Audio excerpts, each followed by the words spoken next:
Hello, everybody. All 0 people Hello. currently in the Twitch stream.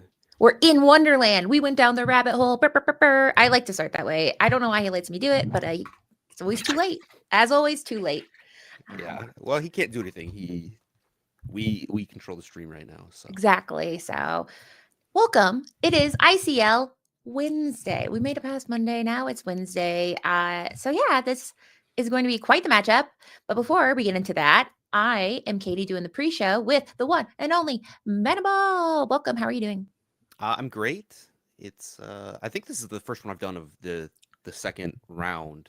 I cast a few Yeah. matches the first round, but it's been a while for me. It's been like 3 weeks. I don't know if I can do it. I will say your your lighting is absolutely exquisite where you are. It looks like you're in an angelic like home kind of situation. So I I don't know if that's on purpose, but well, I mean, yeah, it's like because I did YouTube stuff, so I like kind of have a backdrop thing. But what I have is I have two lights and some stuff behind me. It's kind of my strategy. well, it's beautiful. And I am excited because we have two teams. Both of them are, they're showing up and showing out. I believe they're both undefeated. Is that correct from the booth? We don't know. They each have one win. So basically, they're going to walk away Wow. tonight where they don't have that anymore. So, ooh, all at once. So this is Team Ink Thief. So, Derek, do any of these? Fumble seems like a name I've heard before, but maybe I'm thinking Humble and Thumbles, and Thumbles isn't the name. That's a different person. But what are our three players? You can do a brief overview here. Oh, great. Yeah, you got this. So I certainly recognize fumbles. Obviously, Emil Bjornfot was a member of our team back when we were on Team Labyrinth really early on, and so he's certainly an Okay, aggro aficionado. that's how I know then. That's good because I was like, did he incept his name into my brain? Possibly. He's Uh, been around. and a big fan of burgers, and so am I. There you go. Well, yeah, and then we have got Benjamin Gibson, and I don't know. It's it's always funny because I never know who I'm supposed to know. Okay, yeah. So Ben Gibson is Superior Synergy Games. But Yes, as I have whinged many times on the ICL, everybody's got their government name, their yes, fun name, and then their super cool gamer name, and they're not always the same.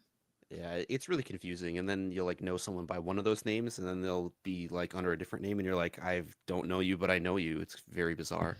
It is, yeah. And then sometimes you find out they even have another name, and that's Why Breezy. He has a secret name that it's like a Rumpelstiltskin situation. Either way. But both of them are multiple set champ winners. We Fumbles, you did mention, is a local legend and a man of many mats. And then we have top 16, two-time winner of the pack. Were the pack tourneys, was that like a long something before was that early in Lorcana? Because I've They were seen this. early online tournaments. Got it. Yes, Was that the ones by Thea? yes, they were the TBC Nice. tournaments that she hosted. And they attracted a lot of top talent. I feel like any one of those tournaments would have like half of the well-known players playing in them at the time, which was I don't know, it was pretty cool to be a part of. Yeah, absolutely. So, and then the last, we have Emil Bjornfot. I don't know if that's how you pronounce it, but I will say it that way. And he also participated in the pack. And then we also have multiple 20 lore gold medals, which I want to see. Is that physical or like a representative thing? And then he invented Amethyst Mufasa. Great. And he never plays meta decks. He won't. It could be an allergy, unclear if it's a choice or an allergy. We shall find out. You know, it's interesting if he wins the DLC, does he like implode because now his deck becomes meta? Isn't But he that said he can't play a meta deck. yes? That's why I'm like, oh, it's an anti-meta deck. And I'm like, well, if you're playing it and it succeeds at that moment, yeah, like you turn into I don't dust. know. Yeah, like just the paradox, the universe like Exactly. So shatters itself in half, and absolutely it's a conundrum. But that is Teaming Thieves, and they are going up against Backseat Genius, which I'm glad because I thought it was Backseat Geniuses, but they're just Backseat Genius, already plural. And I'm already seeing some mat flexing here. But we'll start off with Justine, who is a deck builder and multiple set champs winner. So we love that. And then who else do we have on this team? I apologize. Do you? I Get the cannot cards see far the off? screen. I can't see them on the. Okay, you're like, I thought you're like, I don't know this person. I'm like, oh, their name is there. No, I know, but I can't. I can't read it on the screen.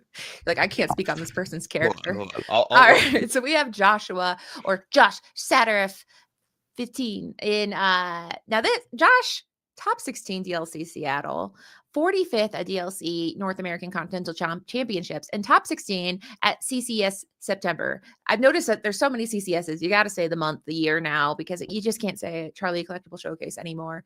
But Josh will go around the country just saying that's mine, and doing pretty good there.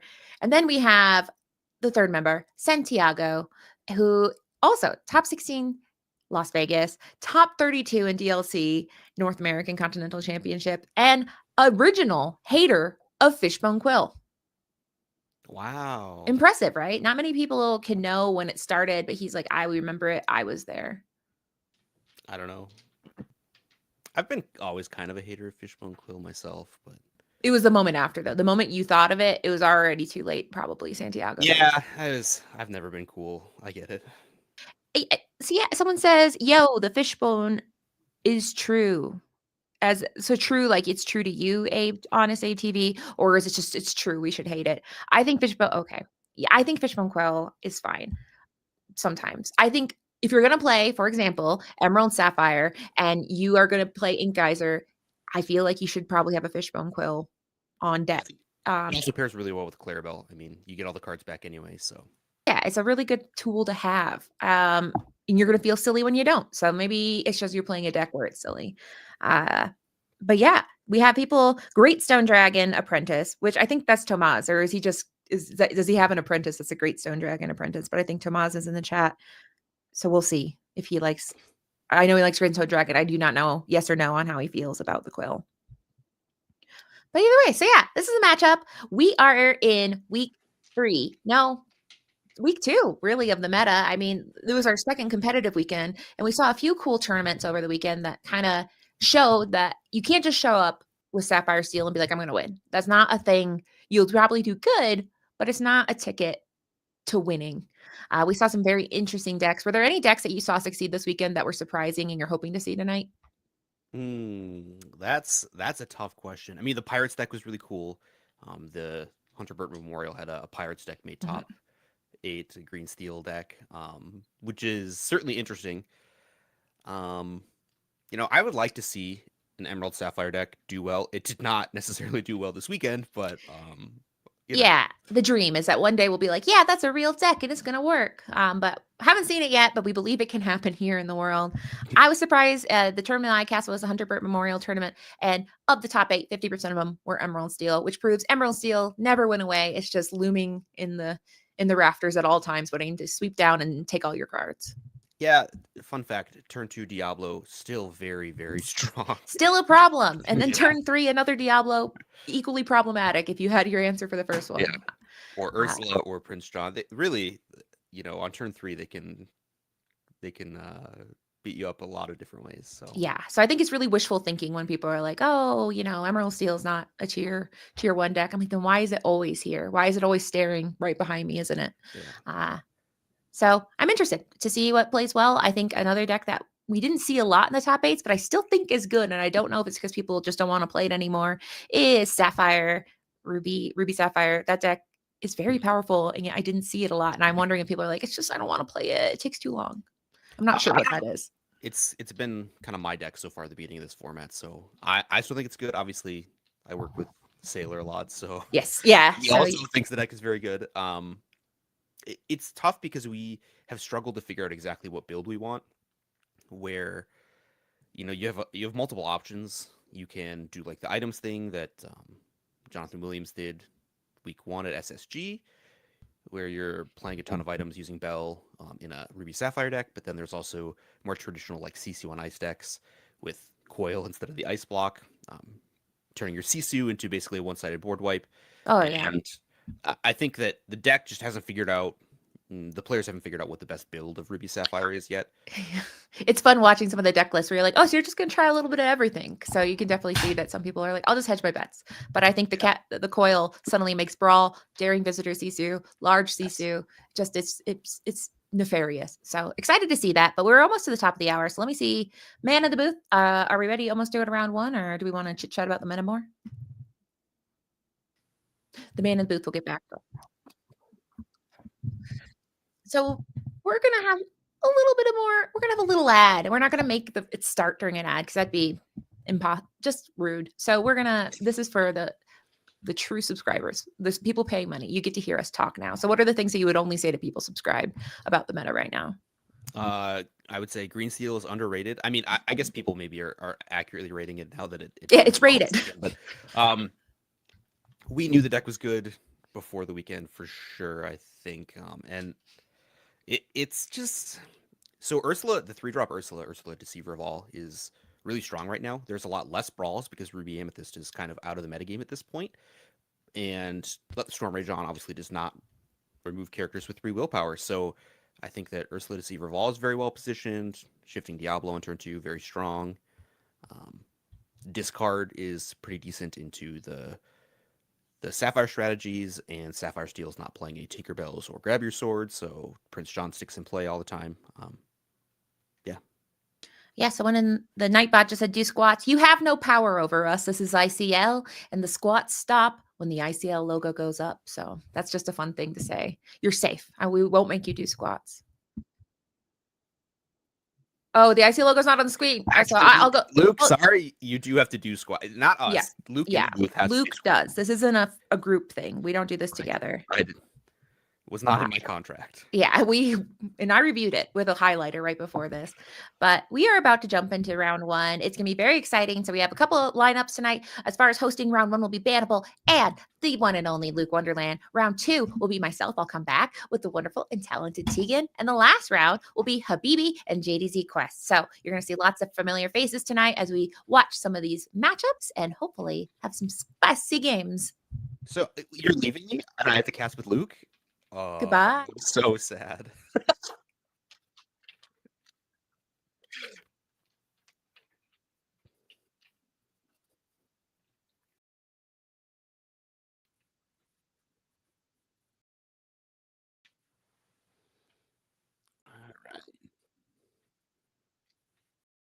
Oh yeah. Well, we've been talking with Aaron Lorcana, bro, who had been working on it. Obviously, he played Blue Steel and got second at the Hunter Memorial, but are we muted again? Yes, I was muted for 1 second. It was fine. He didn't want to cast with me, so I was just so hurt from it I couldn't even unmute myself. Does anyone want to cast with you? Oh, no. Obviously they don't.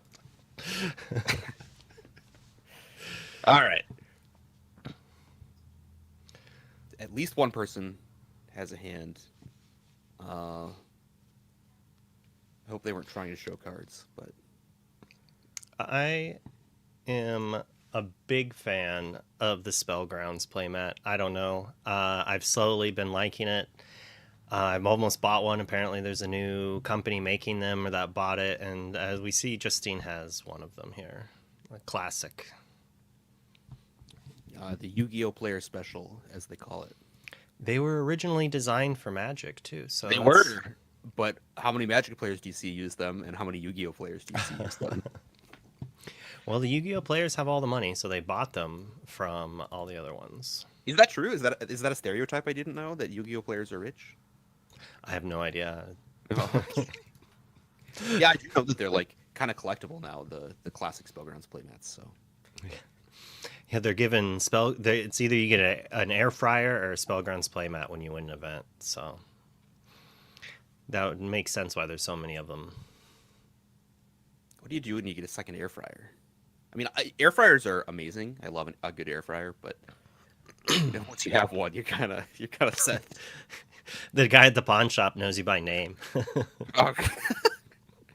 Oh, great! I win an air fryer, then I go sell it for 30% value at the pawn shop. Reap back 30% of your travel expense, if even. Boom. For winning. Yeah. Let's hope they at least have some promo cards as well. But an LGS of mine actually threw an air fryer Yu-Gi-Oh tournament recently as a meme. It's like reached that peak in existence already. Oh, we're starting off.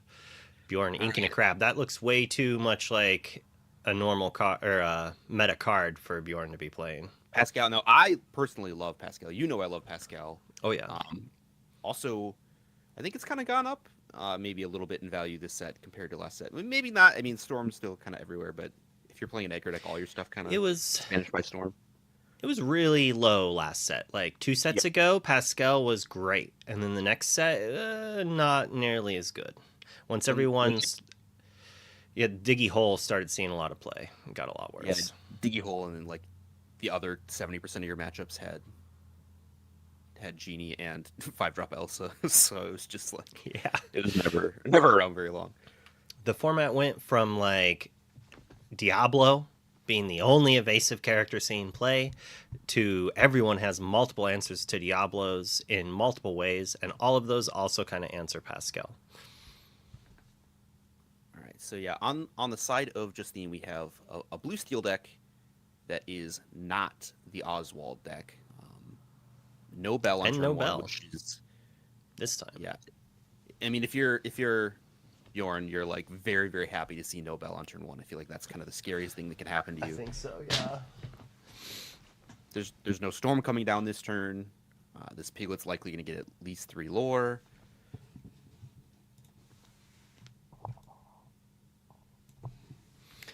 There's just no interaction. Mm-hmm.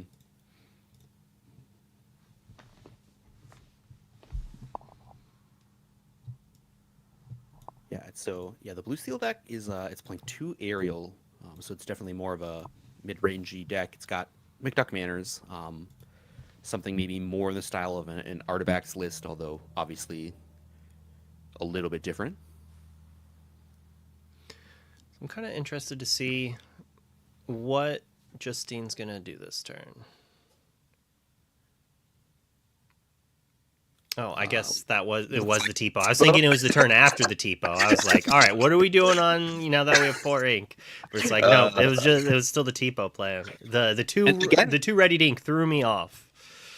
Like the Tipo does not answer the Piglet either, and that is a big turn. Bjorn's looking pretty good here. I'm gonna be honest, and those Diablos have to be removed, but they will get you cards. So I'm gonna try and take a look at like what reach Bjorn has in his deck, which is not. I mean, he's got the goats. He's got 4 white roses and 4 honey marons. So it looks like 12 kind of reach cards. If you can get to 15, 16 lore, that deck's always a threat to win, even if you stabilize. All of the ghosts of Sapphire Steel's past are all wondering where the Tinkerbells are at. Yeah, seriously. Can I shift grab your sword or something? Yeah. Yeah, and this, sorry. Again, when aggro's dead. Justine here taking another turn where no characters are going to be answered on Bjornfoot's side of the board, which is not where you want to be. When Piglet gets 6 lore, I feel like those games are usually won by the Piglet deck. Yeah. And, like, we're going into turn 4, so Piglet could just quest, get snaked back, and replayed. And what is Justine going to do? Challenge a couple Diablos to refill a hand? Oh, Bjorn doesn't care. Piglet, who cares? We got everything else. We're just going to gain 7 lore, go to 12, lose 2 characters, losing 3 lore, but we get a crack back again the next turn for at least 5. It's probably 2 to 3 turns before Bjorn's able to push it through. Unless Justine gets something good here, like character sing Storm, but if we sing Storm or Strength, we can't challenge away the Piglet. The blue steel deck is like not that good at answering evasive characters. You basically have to use songs, but if you use Grammatala to sing a song, then it can't challenge. So yeah, it's a really tight spot, I think, for Justine. Yeah, I'm assuming Bjorn was on the play this game. That's how it appears. Being on the draw and not having the bell was drastic. If There was a bell there. I think this would be a little different, but not too much. It would just be, they'd be at 9. Maybe even sang the storm, so maybe 6. Turn 1 bell is that important. It's just like Cindy Lou. You really need her against all of the aggressive decks if you're playing Steel Song. For sure. Okay, so Storm takes out Piglet. Likely to get 2 We challenges. should let Justine know that their hand is a little far forward so we can kind of see what they have. See, I sneakily did that in a way to let the audience know and them know at the exact same time.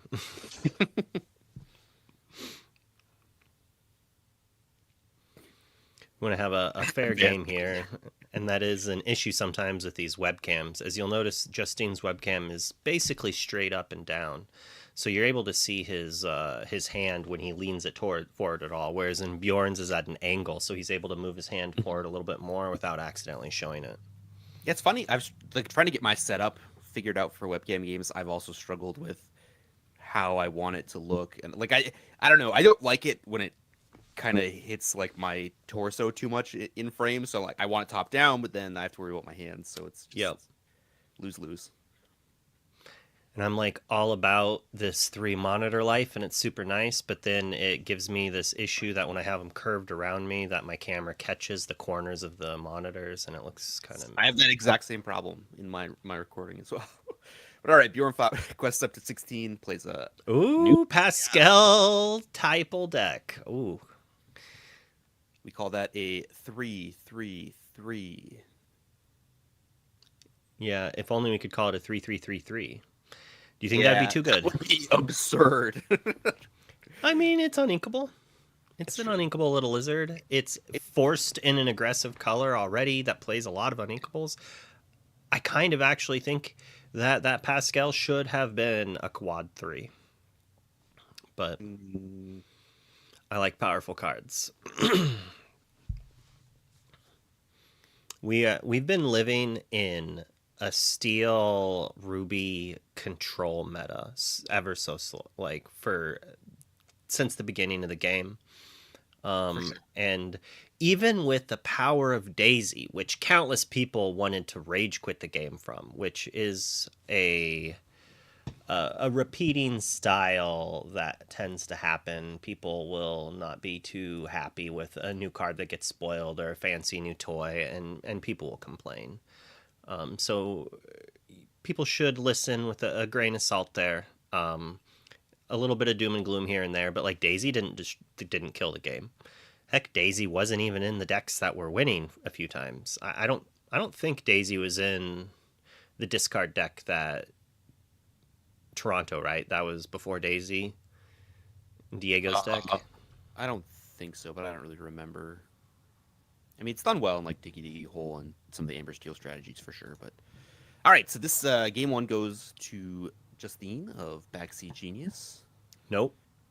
No. No. Oh.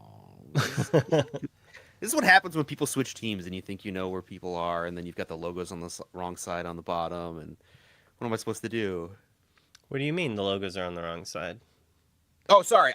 Bjorn fought of Ink Thieves. Oh my god, now I understand what I did wrong. It's like everything's set up fine for once. Yeah, I'm just an idiot. That's like we knew that. Yeah, Guitar talking about the playmat that we were talking about before. Maybe they're talking about Bjorn's playmat, which is also a cool playmat. Yeah. So let me rephrase for the people just joining who were deeply confused by what I said earlier. Game 1 went to Bjorn fought of the Ink Thieves.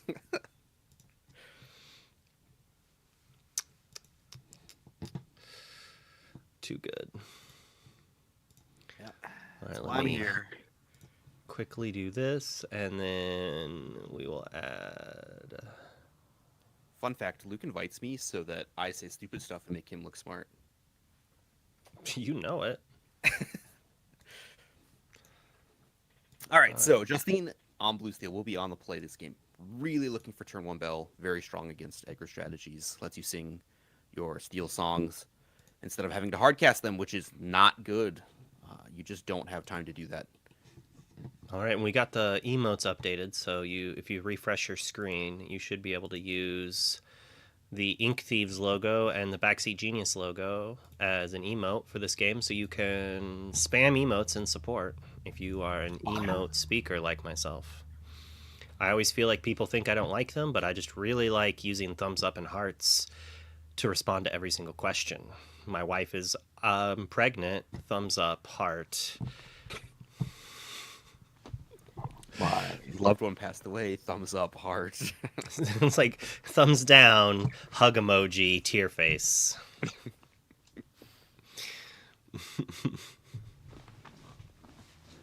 Got some more love for you in chat. For me, I gotta open up chat now. I had it open earlier, but then J-Bomb using his own emote, and he didn't even know he was one. that's Boomy. That's so nice. We love you too, Boomy. Oh, Justine starting with what they needed to last time, what he needed to last time. Yes. That bell on turn 1, she needed to come into play so she can sing some songs. Because that's what Bell is amazing at, is singing those songs. Justine, he's trying to... Does he have the song? Well, now it doesn't matter. What song are you singing to answer that? I mean, that's probably the best thing you could do if you're Bjorn. It's something that doesn't get challenged down, doesn't get shot down by Storm Rage on. Likely to quest for at least one. And Justine's deck has a lot of misses. Like there's even the world that Bjorn gets to quest, and Justine doesn't have the removal, so he quests in, or he challenges into the duck, puts 3 on it, and then Bjorn just leaves the duck back, and then Rapunzel's it 2 turns later. For sure. But with Tipo Wasso in play, that's just not going to happen. Yeah, it's kind of the perfect 1-2 punch to take out this Daisy Duck after one quest. Daisy's busted, says everyone last set. And then they look at this set and they're like, oh, well, the new busted 1-drop, quote unquote, is actually quite the answer to it. Ooh. Yeah, thumbs up indeed, Bjorn. Thumbs up indeed. Get that strength on the bottom. Hello, Bobby. Hold on, I gotta type something in chat. I'm not a mod. Anyway, moving on. I just saw that Bobby was modded. I was like, well, I'm a mod, right? No, of course not. Why would I be a mod? You're never here. I like that you just say test to see if you're a mod. I had to see. Well, I don't know what it looks like. I don't know if I'm a mod on any. I don't know. I'm like I'm like, not very online, so I don't know anything about how Twitch works. Double fun fact, Daisy. you're a mod on my Twitch channel too.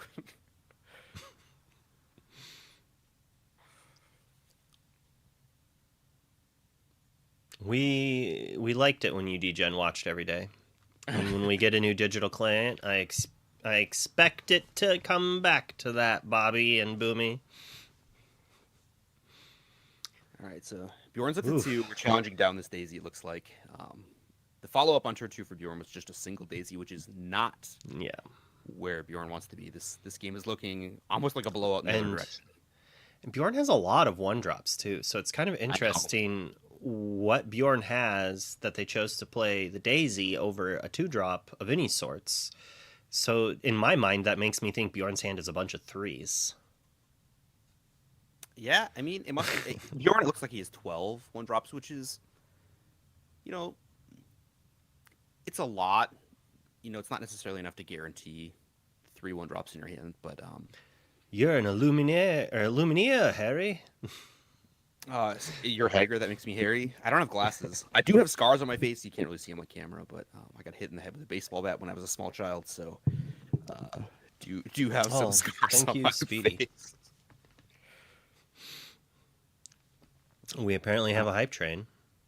Wow. And I didn't get a shout out when I used my Twitch Prime to sub to you. Like, when did you use your Twitch Prime? I did. 10 minutes ago. What?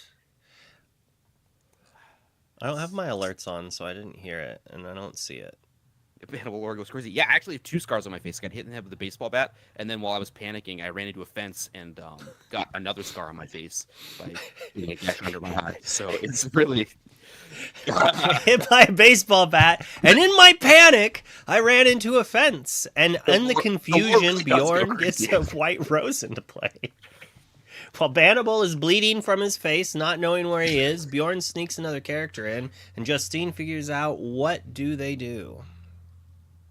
Yeah, I mean, certainly have the option of challenging down the second Daisy, putting Bjorn way behind. Really, if you can put another character in play here, you kind of threaten to take over the board on the blue steel side. It's quite interesting that Bjorn is just like, character go brr, don't care about that you can take it down. I'm going to get my 2 lore and go on with myself. Ray currently BSG is down a game. Yeah. I ran into look. I got hit in the head with a baseball bat. I kind of like you could argue I was already beat up. Why would I bother lying about running into the fence? Were you purposefully hit in the head with a baseball Okay. bat? The whole thing is stupid. We were playing baseball in the That's summer, good. and there were 2 pitchers, and I was talking to one of them standing up. I was playing catcher, and the other pitcher threw a ball, and the guy who was hitting just swung and hit me in the head. Yeah, that's as fast as I can tell that How story. old And then I panicked. How old was I? 6, 7 ish. Jeez, like T-ball gone crazy. Oh yeah, it was a metal bat and everything. And then I ran into the backstop. So, yeah. And knee. Aluminum bat to the face. All right, so we do see the double challenge. It looks like Tipo trading for that Daisy, which is a pretty good trade, I think, if you're the blue steel player. Yeah. We're not going to use that popsicle. There's no reason to. I honestly think even like the only time I would have considered it is if there was another Daisy, which I'm so confused. Why did we quest last turn if we had a Rapunzel in our hand? No other ink, maybe? Yeah, I'm not really sure. I was busy telling my really stupid story. Okay, so Bjorn chooses to trade with the bell. Maybe worried about singing a song there. Yeah, we saw 1 strength inked and 1 strength put to the bottom. Inking 1 really tells me that there's either a Zeus or another one in hand. And, you know, I can see a Flaversham in hand right now. Why was he pointing at that? It's just like, I don't know.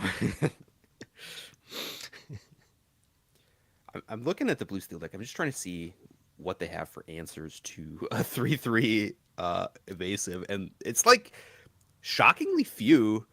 I will say, you have to get 3 characters in play for strength, or there's 3 Zeuses in the deck, and it's kind of like all of the ways that Justine has to answer this Pascal. Yeah, I was wondering why. I had said, why did Bjorn quest there? But realistically, it was unlikely Justine was going to just quest his 3/3. So it was highly unlikely that Rapunzel was actually going to draw cards. If you hold that Daisy watching back, and the blue steel player should be thinking, oh, my opponent obviously has Rapunzel, I'm not going to quest with my 3/3. But yeah, I don't have a problem with the play. Daisy for days. Okay, I mean, this is a minute ago, really good for Bjorn all of a sudden. Yeah. I was like really concerned for him, but I don't know. Suddenly, it doesn't look evasive, big butts. Like, yeah, these characters with willpower greater than 2 are just not easy to deal with, and that's another reason maybe why challenging down the bell makes sense. It just keeps the character count down on Justine's side, so you can't just get up to 3 or 4 to let Storm take out your characters. Yep, you can't let a Storm plus something take out a 1/4. Can't let a Strength be sang by an overload of characters. And like the White Rose gained its 1 lore, really. Like it did its job. It took out a character and gained a lore. Coleslaw on the side of Bjorn fought for the playmat battle, by the way. Wins the playmat game. I mean, Justin's playmat is just the regular classic. Had it been the Orange Classic, I would have had to have gone with that. But wow, you're really deep in the rabbit hole. You know the names of the playmats? I've been interested in buying a cloth playmat. I've been looking into it just recently. I've been shopping around. I don't even really know what Bjorn's playmat is. It looks like an Invader Zim crossover with Powerpuff Girls and that fighting game, whatever, Skullgirls. So Yeah, I don't really know what it is. I'm out of my element. I'm not going to comment on that one. All right. Bjorn questing up to 12. Daisy Trigger.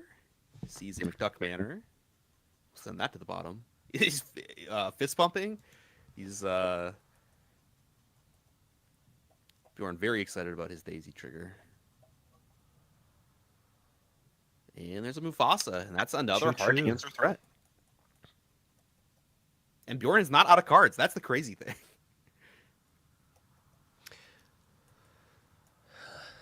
I can see that. I just know that somewhere Humble is doing something, and like a shiver goes up his spine as Mufasa's played on stream. And winning. And winning even, yeah. It's truly a rare sight.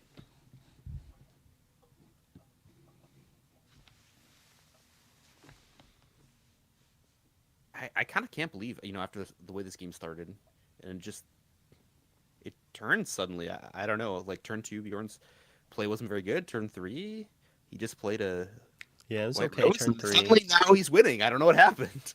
His turn 4, 5, 6 were just double lore threat, and his 5, 6 are cards that replace themselves. I am just a regular guy. I go to work for 8 hours, then I come home, and then I watch my kid, except today because I'm doing this, and make dinner, and then I go to bed and I wake up and do it the next day. And sometimes I play Lorcana. Fun fact. Stone Dragon. This is the nicest insulting compliment I've seen. Yeah. He owes me one. Well, actually, I don't know. When I called him cringe, I think he deserved it. So it's all right. So what is Habzan Hotel? Look, I don't. I've heard of it, and I've seen pictures of it, but I don't really know. I only work in niche hipster languages, so I am a programmer and I code in what we call proprietary languages, which are not. That's hip, I promise you. Justine's seen all 4 strengths. Inked one on the bottom. That's crazy. Wow, that's crazy. Okay, so this strength takes out Mufasa. Spin the wheel. What do we get? That's actually not bad because that can come back. Like that's a permanent threat. I mean, it's not great here on this board. Flaversham can storm it at least, but I think like. Okay, yeah, that the genie needs answered. Here's the things we're thinking about, like, and we're taking out the Daisy. All right, this was a very big turn for the blue steel deck. I don't think Bjorn realizes that the Daisy got challenged. Justine's reminding Bjorn that the Daisy got challenged. But Bobby, what you don't understand is you can't make me sound cool. I will just make myself sound uncool, and I was just getting out ahead of it. I didn't want to disappoint people. Justine's down to 1 card in hand, but... Renner. We have a man who's been hit by the snowplow here. I don't see him. Like, really depends on what Bjorn does here. Going up to 14, having a recurable threat, like... If every character Bjorn plays for the rest of the game gets a turn sideways, Bjorn is winning this game. I feel like it's too high of a lore count. Although only single charactering is kind of rough, and Bjorn can't really afford to ink at this late point in the game unless his last card in hand is a genie after that. Well, that wouldn't even work because you'd have to ink and play something, so you'd just be out. I think that this game is turning out to be really close. Justine's got characters in play, characters that can sing removal. But Bjorn's playing high willpower characters. This Lilo can threaten to come back, and really Bjorn only has to get to like 16, and then just try and hold on until he can, draw a goat or two. Plus, what if next turn that Rapunzel challenges that Grammatala, and then another Rapunzel comes down, draws 3, and another character comes down? That might be worth the 2 lore at this point, actually. Yeah, it's tough. That's a really hard decision to make. I wouldn't envy the person who's to make that decision. Your other 2 cards, I think, would have to be quite bad to do it, but Bobby saying I stole $30 from him in Chicago because I beat him in limited. Well, just be better, I guess. I don't know what to tell you.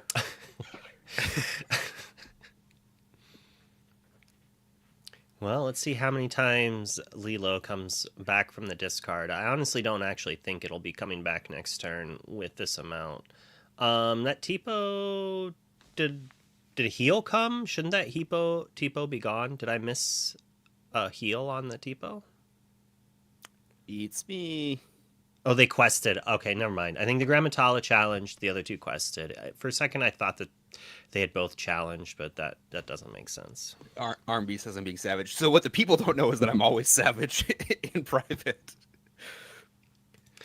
So I haven't streamed in 2 days, and somehow I'm out of snoozes after using one.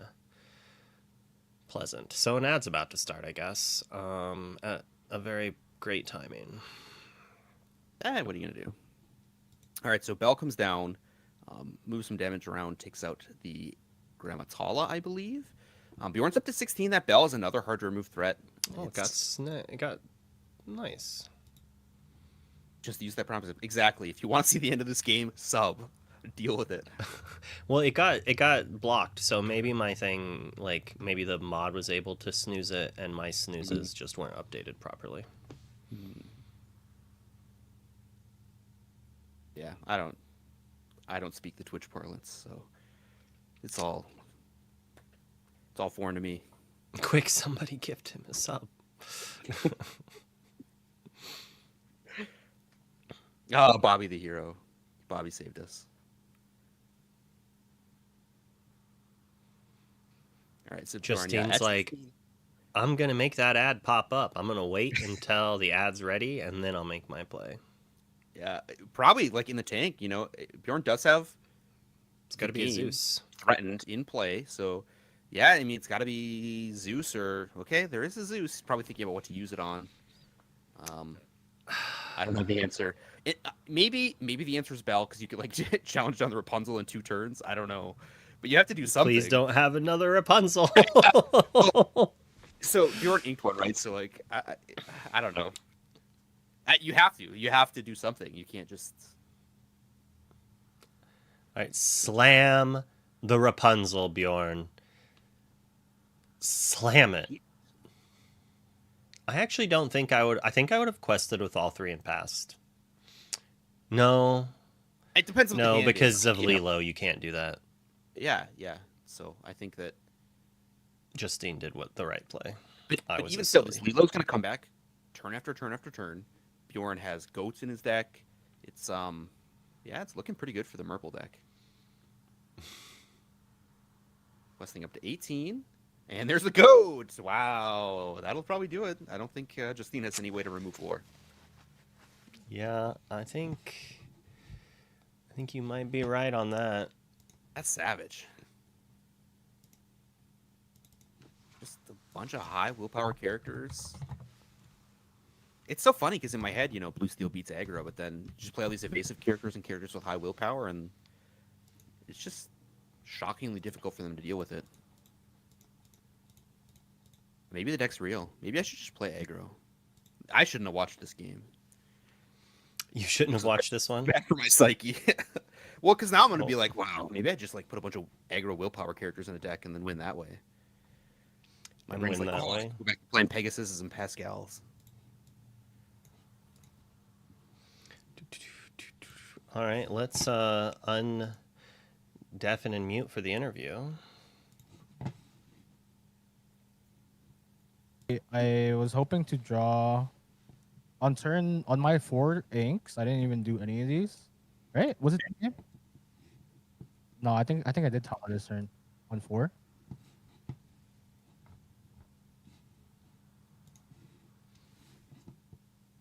So you drew all 4 of your strengths kind of in that last match. You started off pretty well there. We thought you were gonna run away with it there, Justine, and then you kind of didn't get what you needed, and then Bjorn just played double floor threats that were drawing cards for a few turns in a row. What were you trying to get in the middle part of that game, and how do you think you could have what did you need to draw a little differently to get that game? I think it's item. like one of these items at least, or because I kept drawing into T-pose, which is good because then the strength. I think what it is like I just didn't play. Was this the turn where I did this for the game? I did right. 1 2, so 1 2 3. So it's not even Pete. I was just thinking like Pete maybe would have been another Pete that trades into your characters. And I was scared because like yeah.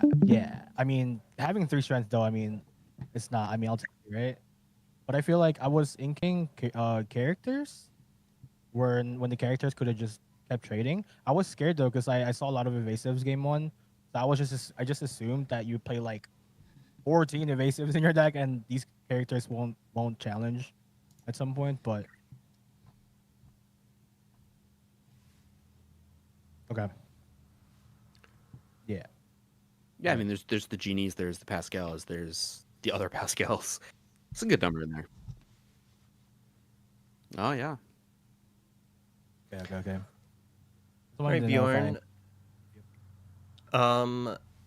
What do you think of the new Pascal? We noticed you're kind of playing a few Pascals in your deck, and you pointed at it after you played the Flaversham, which was entertaining. What were you saying to him there?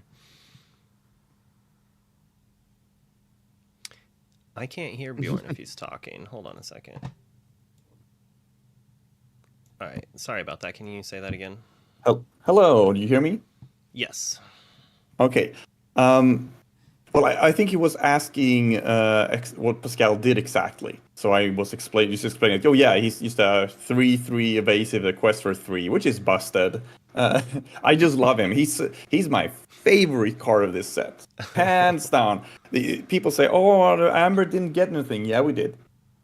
Yeah, we got the absolute king of evasives, the king of questing. 3/3 is so big. It dodges brawl. Okay, not if they sapphire, whatever. But you do avoid stuff like Storm or an opposing Elsa. 3/3 is just so great.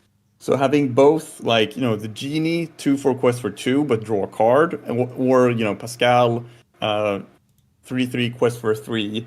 Both of these options, to play on turn 4 and probably also on turn 5 together with another 1-drop, is really what makes this deck. It looked good. I mean, I was kind of shocked at how well it performed into blue steel. I was worried that you were going to get run over after playing 1-drops turn 1 and 2 with the bell in play on turn 1 on the blue steel side, and then it, like, in the mid game, it just kind of you kept going, and you had all these high willpower threats that the storms couldn't answer. The strengths were hard to answer them with. I was just surprised. Yeah, I'm gonna say the only blue steel player I've lost to with this deck so far is RMB. Wow. But he's built different. So Was that on his wheel version or? it was on his like a mid-range version, I believe. No wheel, I think. But yeah, in testing this, it beats blue steel. It beats purple steel. It's a monster. Well, there you go, folks. Play Merple. Play Merple, Mufasa purple. Mufasa purple. Or Amethyst Mufasa. Amethyst Exactly. Mufasa. To use the proper terms, the Amethyst Mufasa archetype that won Atlanta, and then nobody except me ever played it again. But now it's back. I promise it's back. Well, I can't wait to hear our round 3's guest commentator Habibi's opinion on that. Oh.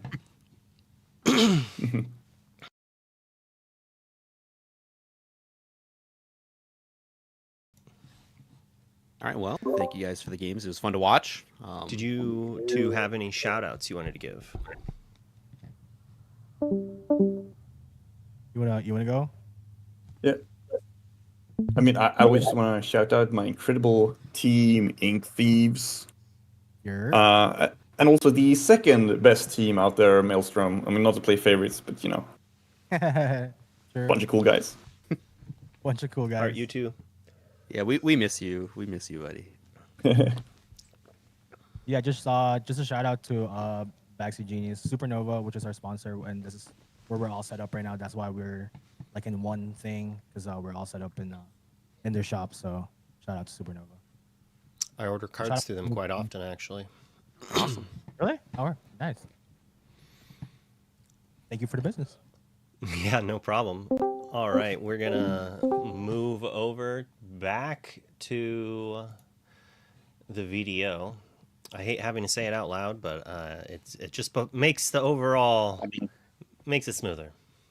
Yeah, I mean, I gotta figure it out. I'm always just like worried about where you have me muted or not muted, or if you just leave me open on both sides and I have to handle it myself. But Well, if you want to put your link tree or do any shout outs, I should have made a link tree. I didn't do that. That's on me. Shout outs. Yeah. So I just recorded a power ranking video with Sailor from Team Maelstrom. It's on the Team Maelstrom YouTube channel. You should go watch it. We talked about what we think the best decks in the format are. I also just recorded another gameplay video with RMB, which hopefully will be on my YouTube channel Friday or Saturday, which is really cool. And yeah, shout out to Team Maelstrom. Thanks, Luke, for having me on, and thank you It's to always a Katie, pleasure. we got to chat with earlier. She's always wonderful. And yeah, I'll see you guys around. All right, we're gonna pop over to the next match's commentators for a little bit of pregame chit chat. Did someone say pregame chit chat? I'm in. Hello, I'm back. And with me, I have the wonderful and talented Tegan. Welcome. How are you doing? I'm doing all right. How are you doing, Katie? I'm good. I'm good. I am excited because before match I said I want to see something. I want to see something new and exciting, and they did that. They showed me what's more exciting than Amethyst Amber coming out and being like, "What you gonna do? I'm in the air. You can't get me." Which is what I feel whenever an evasive can't be touched. It's funny. Amber Amethyst is such a, actually, I think, underrated color combination. It can do some really powerful things. And as you see with the kind of big willpower characters that are hard to remove, a deck that is arguably the best deck in the format, really struggled into it. So pretty interesting to see. I think one of my frustrations sometimes watching games is people are so happy to just play whatever the meta deck is. And so I'm really excited when somebody decides to cook something a little bit unexpected. Yeah, and I mean, bad news for our next match. You're going to see something expected a little bit. But that being said, I think the most fun part about this part of the meta is even a deck where you're like, oh, this is a color combo I've seen. Everybody's titrating to make the deck what it's going to be the meta deck. Like you have meta colors, but as far as like that final meta deck build, I think it takes a while, and I don't think we're there yet. So this matchup, we're going to have Fumbles in Santiago, and they are... I'm excited to... We can't say too much, but once you see the first 3 cards, you're going to go, I think I've seen this song before, but you haven't, and we're going to kind of see how it plays out. Are looking at these deck lists, are there any surprises that you're like, ooh, or is it kind of like, all right, let's just see how this one goes? Because I'm a little bit on the fence, it's got some classics. I'll call them classics. I think it's looking pretty standard to me. But I think there are some, like you said, classics where we kind of go back and pick something up that maybe we left behind that, is still pretty good. And that's one of my favorite things about this format so far is we're getting to see Blue Steel, which is a deck that we haven't really seen too much of, kind of poke its head back up in the meta and in the format. And so we're starting to see some of those cards that we haven't seen in a while, like the Cogsworths, which, haven't really been in the meta very much for the past couple of sets. But so yeah, I'm excited to see those inclusions. I think the lists are fairly standard, in terms of what I'm seeing and what I'm playing against in terms of these color combinations. But this is going to be kind of the classic matchup for this set, I think. It is. And so I think it's one we're going to see over and over for the rest of this set. I'd say at the DLC, but it's probably not going to be one this season, for better or worse. I don't know if that's a good thing that there's no DLC in set 7, or if we're all like, that's okay. I don't want to.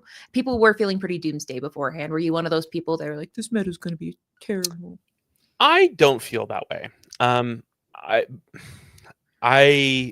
very open about this. I have not really enjoyed the Diablo metas that we've kind of been in for a few sets. So this meta feels kind of fresh and different for me. What are your thoughts on the kind of turn one bell meta, and you know, how decks are either ignoring it or trying to play around it, or just losing to it? Yeah, I mean, as we've seen, if you float around in the air eventually with evasive, or if you have discard, I mean, it's not an impossible thing to get around. But essentially, I mean, it's like a Cinderella with a little bit of extra value of getting that card draw. So I just think it definitely, the value that you can get out of a deck with Sapphire, especially with a turn one bell, is just, it's hard to deny. Getting a card and then playing a 3/3 in turn one that can sing on turn two is just good. But is It's that enough? powerful. Yeah, but It's is it super enough powerful. to take you for the rest of the game? And the answer is no. I mean, we look at tournaments, and of the 3 tournaments with over 60 players in the United States over the weekend, or 2 in the United States, 1 in Germany, Blue Steel was there, or Sapphire Steel was there, but it didn't necessarily win any of those tournaments. So I think it's a problem you have to think about, but it's certainly a problem that you can navigate around. And I think we'll see that tonight, as we saw in the last matchup. Yeah, you have to think about the game a little bit differently, and I think you have to think about it almost like you do when it's an Amber Steel meta, right? Like, what are your turn one characters that are not going to die to Storm? Prioritize playing those, right? I've been playing a lot of Blue Steel this set, and the Blue Steel deck, the kind of more Kiwi version, has been playing the Mulan, the 1-drop Mulan from the new set. I've gone back to playing Sticky Mickey because that Mickey survives that turn 2 Storm, which is important. Yeah, I love it. I love these terms. We have, like, the classic Kiwi and the stickiest of Mickeys. I personally, I've been angry at Kiwi Bird since it came out because it has no birds and it's not green, but that is my own personal problem. We're gonna jump into gameplay, but I had one other thing I wanted to say, that tonight we do have a judge. We always have a judge, and that's what makes ICL very exciting. And tonight is none other than John. So thank you for John. We love our judges here because they just do this and they're passionate about it. And we're always very, very grateful to have their support and to make sure that we are playing at the top of our Lorcana. So thank you to John, and thank you to our wonderful judges. Yeah, huge thank you to John, to all of the judges. John, I feel like, is one of the hardest working judges in the game right now. I'm from the same area as John, so I got to play in a tournament that he judged this last weekend. But he's always doing these. He's doing the LCCC. Is that Yeah. 3 C's? You can't actually stop him from judging. He won't do it. Yeah. So we love him. And then, yeah, we have Phil. We have now my brain's blanked on every so we have lots of great judges. So tonight is John, but I think the others are observing, because that's the kind of judges we have. The kind that are like, "What's my night off? But I'd like to learn a little if I can." And that's why I love these folks, because Yeah, it's great. they're just learning. So first off, it's a playmat battle. It's like deja vu. We're seeing another one of the cloth ones that I'm like, is that a tablecloth? No, it's a true gamer's playmat. But next to it, we got Pooh and Friends. So naturally, I'm a little bit, the playmat war, I don't know. I'm feeling, chat, let us know. Didn't think he's win this round. BackSeat genius. But we'll see who really wins the round. Is there a playmat that you're liking more? I got to give it to Winnie the Pooh. I've been a Winnie the Pooh fan my entire life, so that's the one that gets it as far as I'm concerned. I know. Although, this is a fun fact while we're waiting. When I was little, I had a pair of pants that had Winnie the Pooh on it, and my family would go, "Katie, you have Pooh on your pants," and it would make me really mad. So if you have somebody with a Pooh playmat, you could maybe make them mad by saying, "You have Pooh on your playmat." They might get mad, but it might tilt them. That's an unethical thing. But either way, it'll tilt me, because I'll be like, my childhood. Players are shuffling up and doing the altar here. And it looks like, how many did Fumbles altar? It looked like quite a few. Correct. I believe a total of 5. See, this is my biggest enemy, is black plate sleeves. It's my truest, greatest enemy that has ever faced me. But it does look like he sent back 5 and kept 2.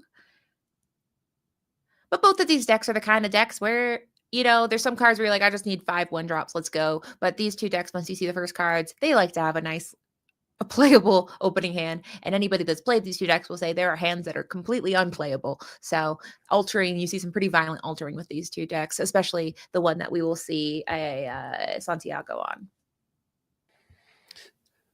The altering has definitely gotten easier, though, as a number of these decks are playing a lot less uninkables than they historically did. thinking back to the Ursula Returns meta, I think the deck that we now see Santiago on, the red-blue deck, used to play 22 plus on Inkables, and now it plays much closer to 14.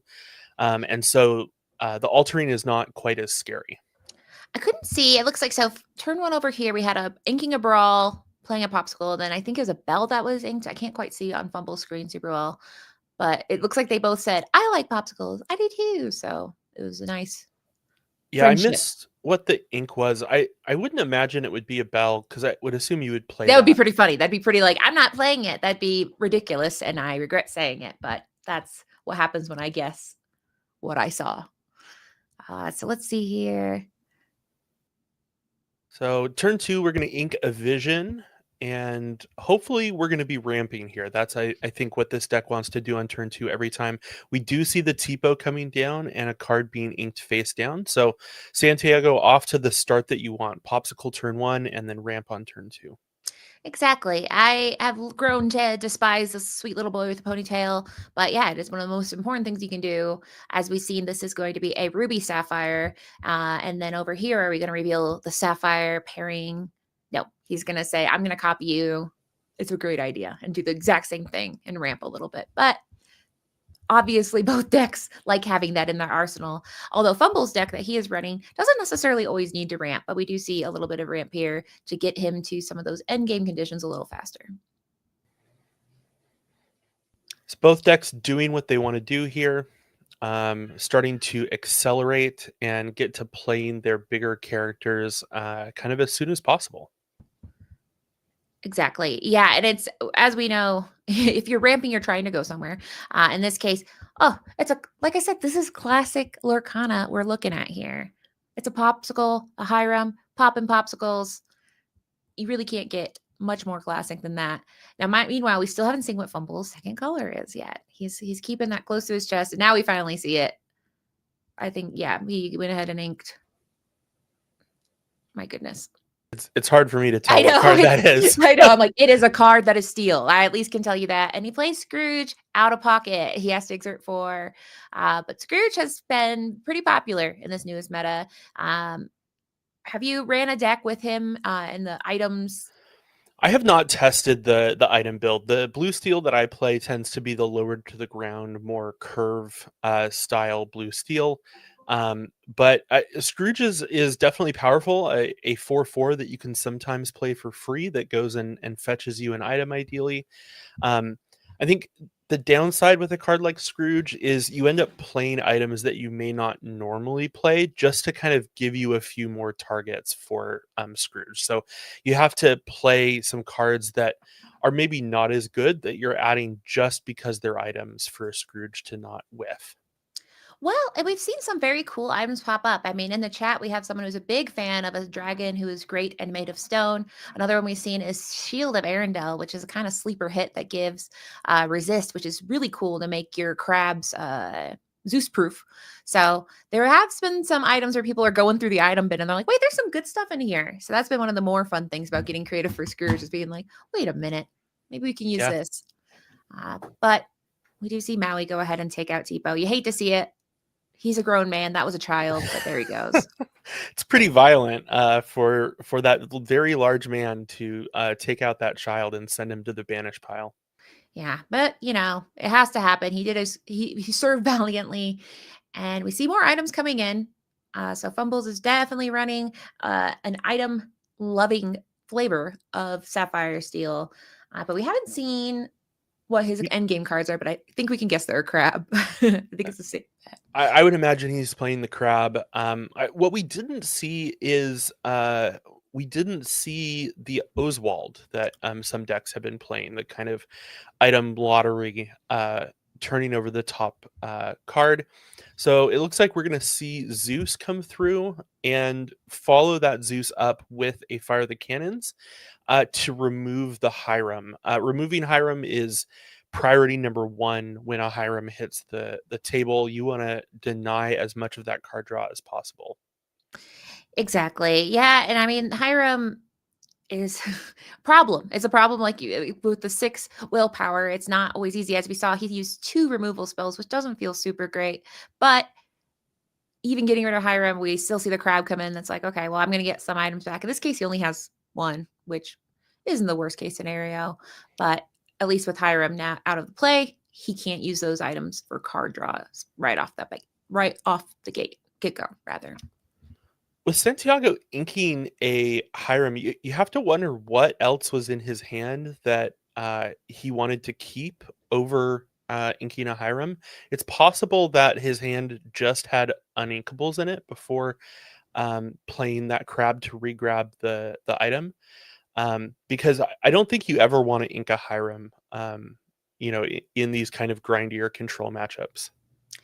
It's a very good point. I mean, yeah, I mean, it's hard because I mean, there are some higher end curve, or it might just be the point where he's moved on emotionally to press Hiram and is just ready to play some of those more expensive cards. But we shall see what he go here. I mean, he gets to draw a card off that popsicle. Yep, playing the popsicle for free off of the Tamatoa. Someone in the chat says he confuses us, but he know himself. So you just got to trust it. And I'm excited to see what he's going to play here. He just has another Hiram. Yeah, so. that's always my theory. If I see something get inked that's good, I'm like, but maybe that means I have another one. And there we go. Whether he drew it or it was always there, he wasn't gone for long. The mouse is here. Ooh. Now, a daring visitor with no target, but that can shift. So that is not technically a bad news for Santiago. Yeah, and that's what Santiago is probably going to look to do here on the next turn is shift out that Sisu and remove whatever it is that Fumbles puts into play, and then just start questing and putting some pressure on the game. He's already ahead 6 lore to none, and a questing 3 lore every turn with a big Sisu can put the game out of reach really, really quickly. Absolutely, especially because Fumbles is running. Oh, I mean, that's one way is to Hades them, as R&B would say. It is about any problem you can just Hades them as long as they don't have ward. And in this case, that happy as a clam crab is now going to the banish pile, and Hades is on the board, but not super great to just have one character on the board. Now we do know not every deck runs Be Prepared now. In the world of a Sapphire Coil meta, some people are vying to, run 1 Be Prepared or less. So we'll see if Santiago has an answer this turn or if he'll let Hades hang around for a little bit. Interesting choosing the Hades over, say, the Hiram, for example. Choosing to Hades the crab. I think probably fearing that free dime hitting the table.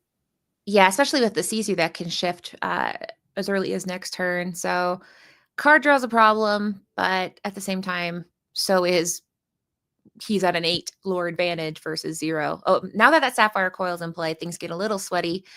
We do know Hades is a 3/6, so that coil makes him just vulnerable to all sorts of things, such as another daring visitor, Sisu shift, and brawl. Yeah, and we do see the shift in ink to lower the strength on the Hades and shifting in the big Sisu. The coil is truly a devious little thing. I mean, that's why I'm surprised we haven't seen more Ruby Sapphire over the weekend, is because the coil isn't just oh wow. Revenge is a dish served best fresh, I guess, in this case. And the Hades comes back and says, "Get out of here. You guys took her to me. That was revenge." But the coil can be activated multiple times per turn. If there's 2 coils, I mean, it's really a frustrating card. But this Hades helped the tempo a bit here. It's a expensive Hades, though, because not only are you spending your entire turn playing 1 card and not really advancing your own board state very much, you're also ramping Santiago to ink, right? Because it was a shifted Sisu in addition. So you're really just falling further behind.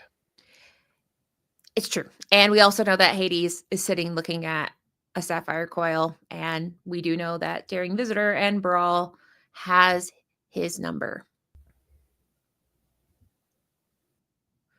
So no missing just- Tamatoa hitting the board here on Santiago, on Santiago's side of the board. So re-getting a popsicle, and this is now Santiago's really starting to apply the pressure here and moving into the end game, inking, playing the Sisu, removing the Hades, and I think this game is pretty far out of reach.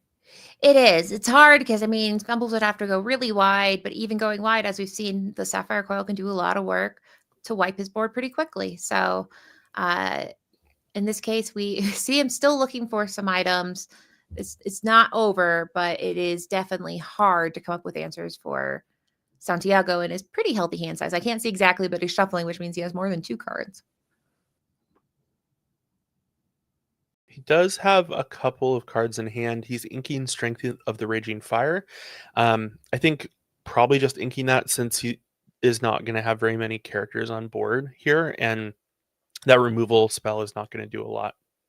So we do see that crab feasting, another item on board. So every moment that goes by with this is another moment where if a dime comes down, suddenly we're getting exponential value off of it. But right now we quest for 4 plus 2 more. And why not? So he quests for 5, actually. Oh, so okay. And There- it looks like Fumbles is just going to scoop it up. Which, you know, these things, I feel like the items deck with either crab can truly snowball extremely fast. Between just playing a couple items in one turn, if you have the Happy as a Clam Tamatoa, suddenly a dime comes in for free and you can go up, 12, 15 lore in a turn just from the synergy of the cards between the 2 crabs. But we will see going into round 2. Fumbles will be going first, and it will probably feel a little bit better to maybe be able to establish a board state prior to the shenanigans that we saw on Santiago's side. They're all legal shenanigans, but shenanigans nonetheless. So what do you think he's going to be hoping for in these early turns to maybe get some momentum that'll make him a little Sisu-proof or something to get some advantage? I mean, he's really going to be looking to try to, get ahead of red blue. Hope that red blue bricks. Sometimes that's the only way to hope that you can beat red blue. I'm not sure. I can't remember looking at the list if he's playing any, if Fumbles is playing any item removal, but finding that for the inevitable coil, I think, is going to be pretty important. It doesn't look like he's playing any item removal. So whenever that quill comes down, it's just going to continue to get a ton of value.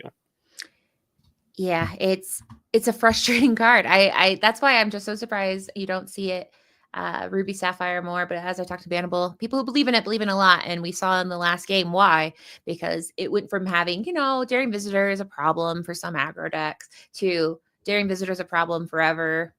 No matter who you are, a Chernabog could be Daring Visitor at this point if you have a couple coils out and you ramp twice on a turn.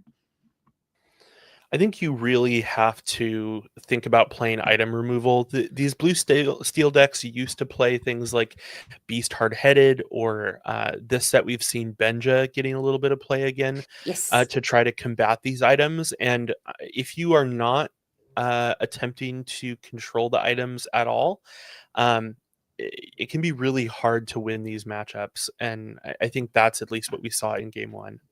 The irony of it all is that you can tell that Santiago fears his own self because he has item removal. So I think having something as powerful as Sapphire Coil means he's like, I never want to be on the other side of that. So he does have a little bit of item removal in his deck, I would imagine. Yep, go ahead. Santiago took game 1. They're up 1-0 here, moving into game 2. Exactly. And so the first game, we did see the Ink Thieves go ahead and go 2-0 to the BackSeat Geniuses. So this game, it looks like the Ink Thieves is trying. It's not that now they got to get revenge here. And we see that with starting with not probably Fumble's favorite way to start the game. He would probably really like to have a bell right here, but he gets a Forward Sphere and draws a card and passes his turn here. Yeah, I think, you really want to get characters on board and start questing as soon as possible in this matchup. So having the bell to follow up that Fortisphere, I think is really important. And not having it is not the ideal start. Also, inking the Pete, not super ideal either. It looks like we're inking a Fishbone Quill and playing a Sail here. So we do have the turn 2 ramp to start advancing us towards our endgame cards. So you do finally get to see that bell. He's like, okay, I didn't do it last turn, but don't worry. It's not no bell time. No bell's out, or the bell's out, and I think we're back on track a little bit. Santiago obviously has nothing on board yet, so he should be in a stable place at least for one turn. And this is the power of this blue steel deck, right? We've already drawn 3 cards and we went first. We played a popsicle, we drew a card. We played a sail, we drew a card, and then we played another 1 cost item that replaces itself. So we've already drawn 3 cards here by the end of turn 2. Yeah, it's kind of freaky. Some of these decks, especially the Sapphire Steel, it gets to the point where you're like, are you going to accidentally deck yourself? Because you truly draw a spectacular amount of cards without a whole new world. You're just digging and drawing and playing things for free. And it's wild how fast you can burn through a deck when almost every card in your deck recurs. Now, this is something interesting. Santiago is playing Ice Block, and I was like, oh, yeah, people are going to play Coil or Ice Block. But why would they ever play Ice Block instead of Coil? And then Santiago said, I'm doing both. I'm going to play Coil and I'm going to play Ice Block because I want to bring them to their knees and get value out of, I'm assuming, the Sisus and Brawls and large Sisu and Bolden Warrior. Yeah, I mean, you're playing, I think he's playing 6 different ways to lower the strength of characters. And, playing Hiram, banishing your items to draw. Sometimes if you only have that 1 coil out and you have to break it to draw, you don't have another way to follow it up, and you have to go find another one or play that Tamatoa to bring it back. And just having multiple ways here to remove opponents' characters by reducing their strength, I think is pretty powerful. We see here inking a Sapphire Coil, and that's one advantage of being able to play both is if you play the Ice Block with only 1 ink, you now can just ink your Sapphire Coil potentially. Yeah, it's the value you can get in Sapphire, the flexibility that you have can be maddening, but I'm sure intoxicating if you're the player that has that flexibility. We're like, don't worry, I got plan A, I got plan B. Here we see that we were able to sing Let the Storm Rage On to Sisu during Visitor, which should help any kind of shift later and lets him draw a card. We see everybody knows and loves it. It's the greatest of the Stone Dragons. I think that's exactly what you want to do here on this turn with Bell is remove that Sisu and avoid the shift later on down the line. Exactly. If you don't have that removal for that evasive threat, you're going to get mega punished later on in the game. And so singing that song, removing that threat keeps you from kind of falling behind in the game. So we see the Tamatoa come into play. As far as items, I think there was 1 popsicle. Was he able to get 1 from that? Or was there no items yet on his side? There was a popsicle. Okay. But as far as the Great Stone Dragon goes, that's a card that I know can be hotly contested. I think it's fun. I think Sapphire, to me, has now become the recycling color. It feels like it's like you can recycle your characters. You can go ahead and recycle your items. Whatever it is, don't worry. I'll get it back or I'll use it for something later. And here we have a crab recycling saying, I threw away some stuff. I'm going to go get it from my banished pile. So it's kind of frustrating and annoying that you have your different hands. You have your hand and then you have your discard, and really both of them you're still playing out of. I think Great Stone is an incredible card, and what it really is a card advantage tool, right? What it allows you to do is ink from your discard every turn, and then you don't need to ink from hand. That to me is one of the biggest values of it is you no longer need to ink hand cards, and you can save those hand cards to play while continuing to ink every turn. Yeah, especially when, there's times that you have that inkable versus non-inkable, or you just have cards you simply would like to play. It gets to the point where you've kind of shaped your hand or filtered it to what you want it to be. And you're like, well, it'd be nice if I could just use those cards I'm not using anymore, like a Tipo. Inking decisions are one of the most complex parts of Disney Lorcana, and talking highly of GSD will anger the masses. I can survive the masses' anger. I'm a Great Stone Dragon appreciator. I It's a played it. recycling bin. I guess people just don't like recycling, right? Yeah. It can be slow, but it once it starts to really pop off, it can definitely win you games, especially in the Sapphire mirrors, which are so much about resource management. Well, speaking of resource management, we saw one of the greatest resources being used is just having a crab go, hey, I'm just going to quest really quick and then drop a lucky dime for the price of free 99. So value is everywhere in Sapphire right now of just getting to do things that you shouldn't be able to do, but you're just able to because you're playing Sapphire. Well, and the crab coming in this set really brought the dime back into the meta. The dime was kind of on its way out last set. People were stopping playing it entirely in a lot of red-blue decks. We do see probably the best removal tool that Fumbles has to answer the opposing Tamatoa. We see Along Came Zeus being sung by his Tamatoa. But the damage is already done. The dime is already played. Yes, and we know that Fumbles does not have an answer to get rid of it, but I'll just make up a new name. Santiago has to rebuild, and we now see Fumbles has the momentum in his favor with his own crab, a Hiram, and a Bell, just sitting there and saying, two of us are a problem. Belle's not the world's biggest problem in the world, but she still is a 3/3 that can sing some songs. Certainly Strength, which would hit for 3 right now.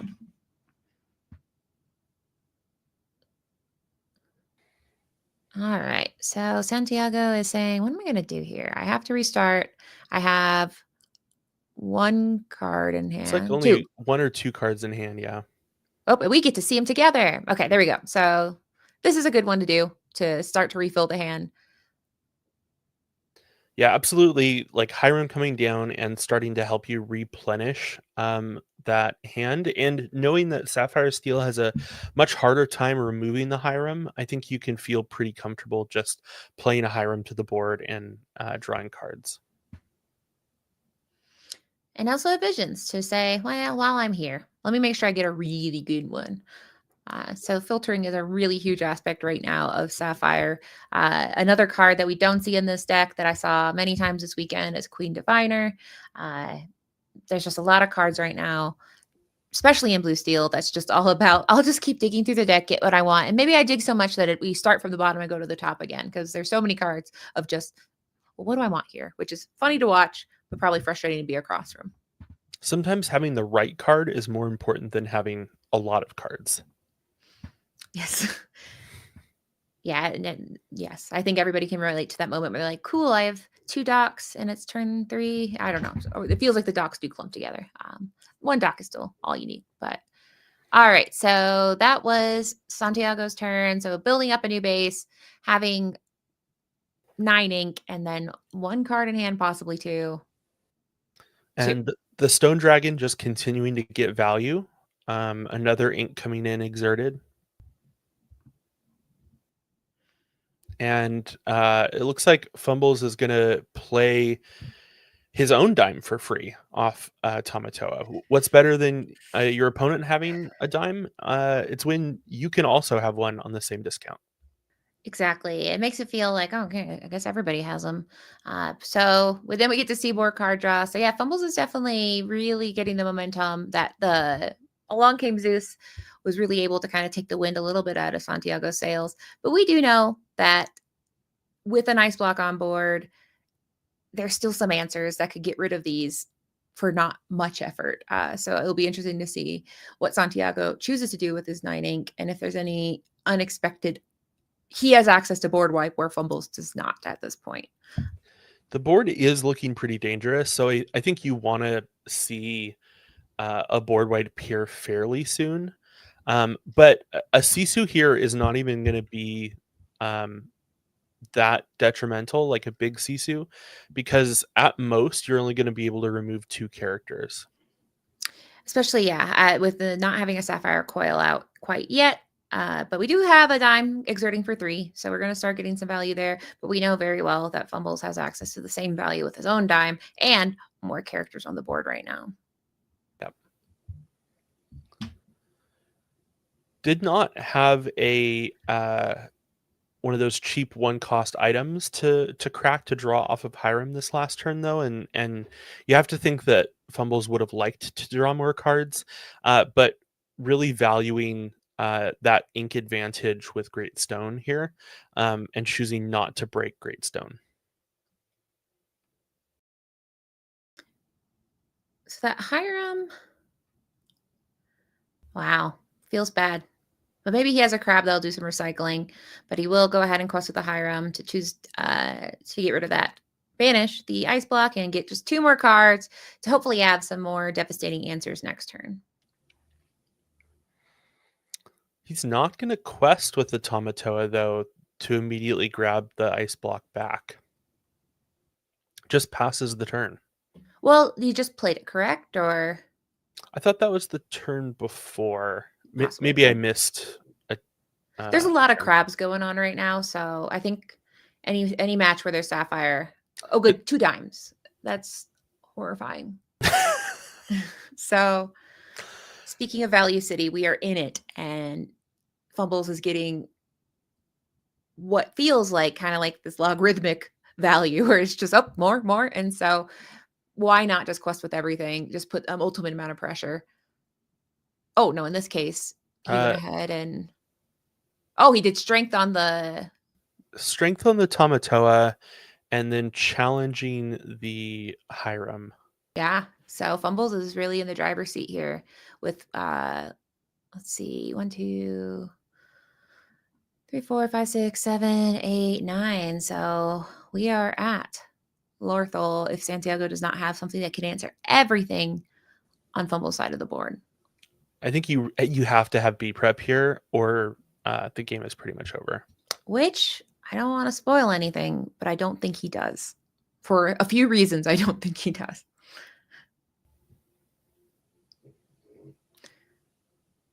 But he's still thinking it out here, drawing 1 more card. He has 10 ink, so lots of things he can do.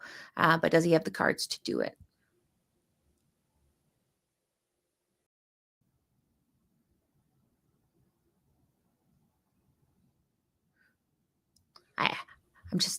I'm on the edge of my seat. I'm like, is there something? Does he have a card? Well, let's just draw 1 more with another popsicle. Listen, sometimes you just got to play to your outs. Exactly. Especially because, yeah, I mean, you can't necessarily learn from a situation like this until you see, well, maybe Grandma's here. So we get to put, yeah. So he's going to go ahead and see if, well, maybe this card, so he puts 1 on the bottom, 1 gets to stay in his hand. And now we know he's paid 1, 2, he's paid 6 ink, so he has 4 ink left. Is there anything that can be done with 4 ink to answer what's on Fumble's side? I think the best you could really hope for here is to ink 1 more card and play a Maui. And then you can challenge the opposing Tamatoa and at least remove that 2-lore threat so that the dimes can only tap for 1 on the existing characters. Of course, Fumbles can just play another Tamatoa or the 8-drop Tamatoa and dime it for a lot, and the game is just over. But I think that's really the best Santiago can do here. Which he says, I'll do it. That's a really good idea, Tegan. Thank you. So it's almost as if he heard me. Yeah, he's like, you know what? I'll do it. So it's not a complete answer, but it, like you said, it keeps him in the game. But like Fumbles could have already in his hand or top deck a answer that will be 4 on the dimes, which would then be 4, 5, 6, 7, which would be enough. So all he has to do is have 1 character with a 2. And that will do it. There's the Hades. So then, yeah, did I math right? 1, 2, 3, 4. Does he have enough ink? He has to ink for turn, but then yeah, he should have enough just to exert Yep. the dimes twice. But the exciting point is that now we get to go to game 3, which is honestly my favorite. I think that's my favorite part of a 3-game format is it's satisfying. You're like, okay, someone's going to win this. So now we get to see Santiago go first. And as we saw, Fumbles had the momentum and they didn't get the win taken out of the sails. But Santiago has a few answers. So it just didn't all gel like it did in the first round, or he was able to keep Fumbles down the entire game. So I am kind of interested to see, even though Fumbles did not get a turn 1 bell, he was still able to keep a healthy board state the entire time. So if you're Fumbles now going into game 3 on the draw, you know what you're facing. You know it's Ruby Sapphire now. What are you looking to do to try to swing this game into your advantage? I mean, I would definitely really mull hard to get that turn 1 bell because I would like to, any kind of TPO. I mean, once he's on the board, maybe have some kind of let the Storm Rage on, draw a card, and try to really keep Santiago at bay. But it's tricky because I mean, I have a hard time because obviously there's 4 bells in the deck, so that first hand is really hard. Looking at his deck list, he doesn't have any other 1-drops other than, Fortress Sphere and Popsicles and then the bell. So it's a hard opening hand to get, but I do think it's an important one to keep the momentum. But as we saw, not 100% important.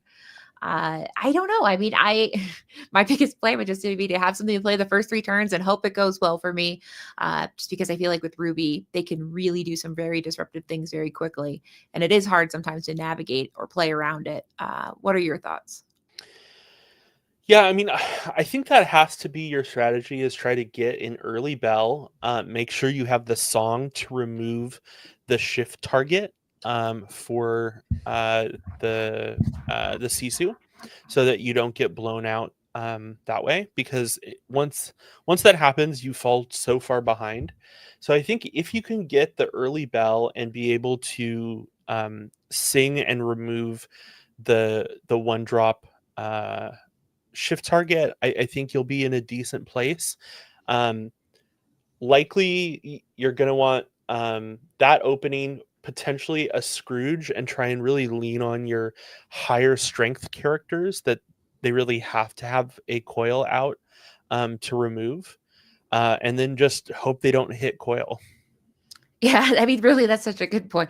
Hope they don't have coil, because honestly, coil is such a valuable card in this matchup, especially because when we look at the Fumbles' deck list, only 2 of his cards automatically will fall into without an ice block or a coil. They just will not be touched by the trickery of it. So it's very vital that Santiago finds a coil, finds an ice block, and keeps it on board.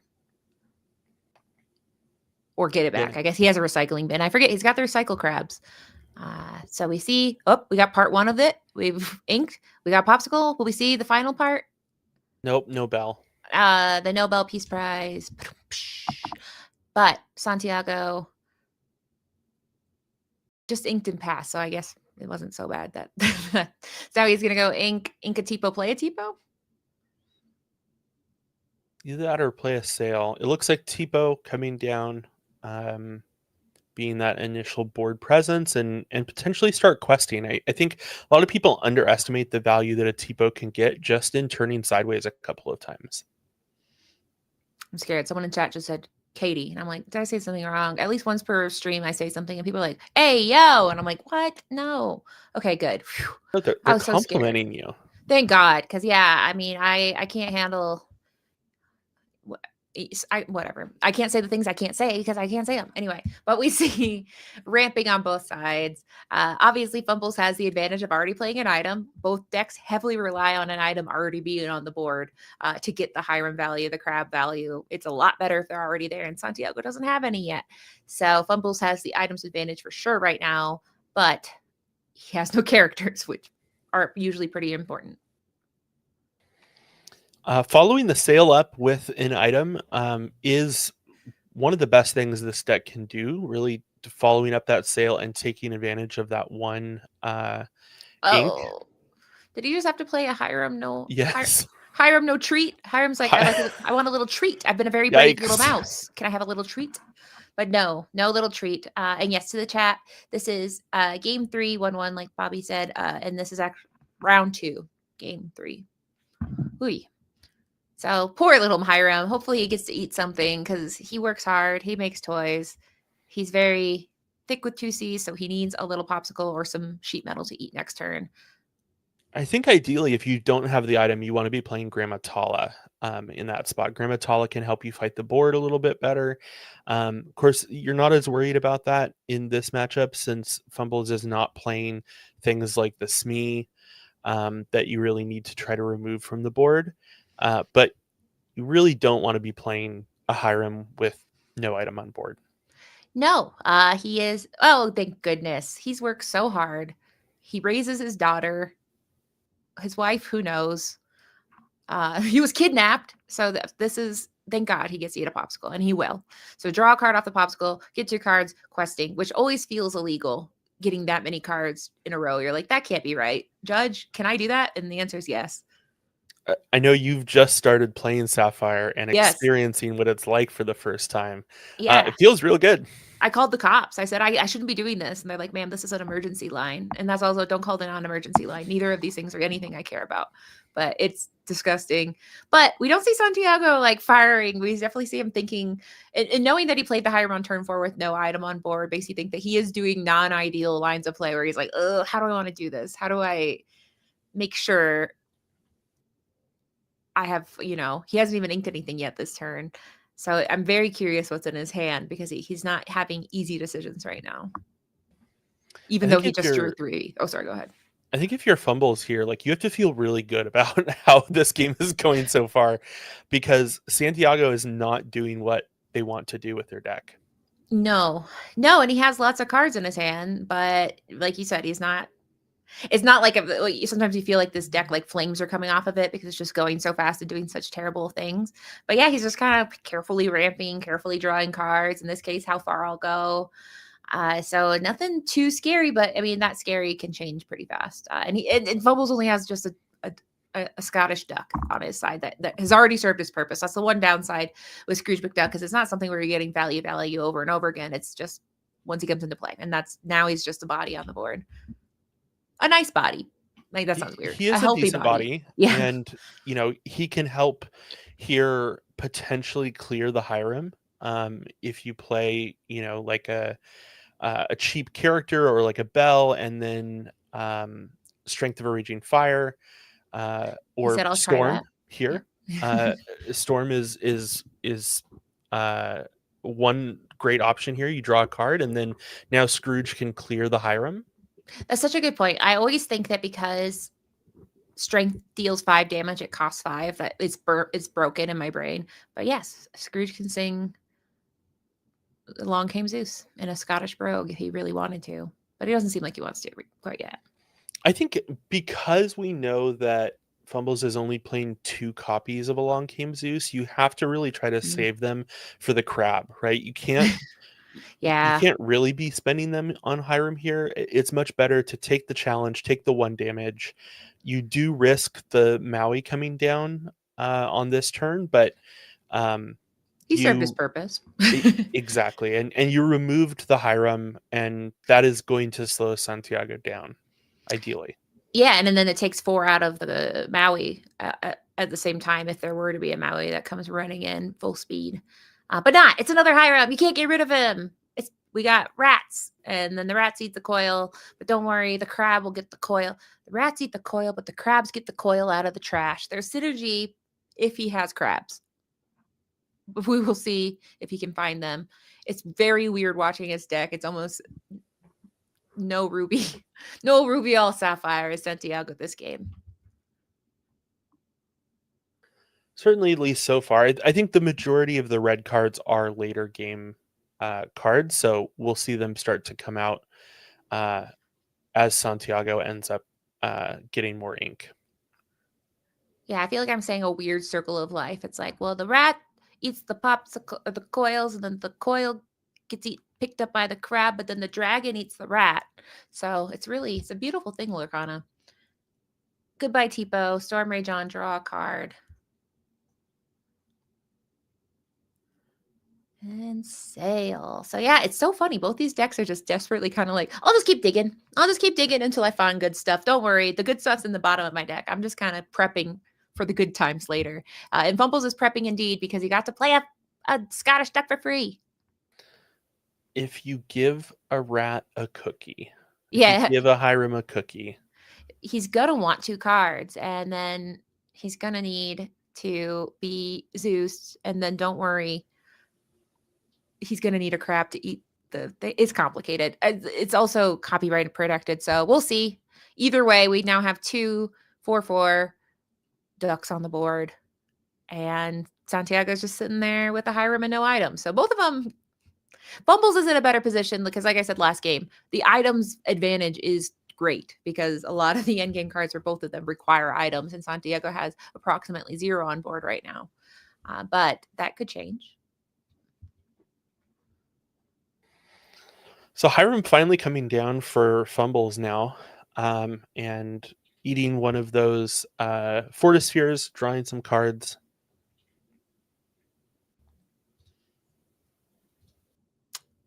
Oy.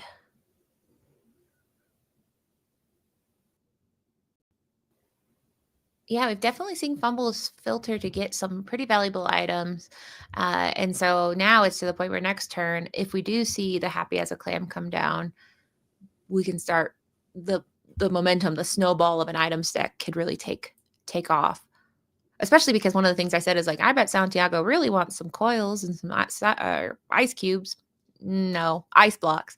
And he doesn't have that yet. A crab could help with that too. Crabs can help with anything, really. We have seen the coil played, but it was immediately Yeah. removed by Hiram, and I think Fumbles has to feel pretty good about that, knowing that that coil couldn't be left on the board. Yeah, of all the items you want to consume, I think coil is one where I'd like not to, because that one's quite useful.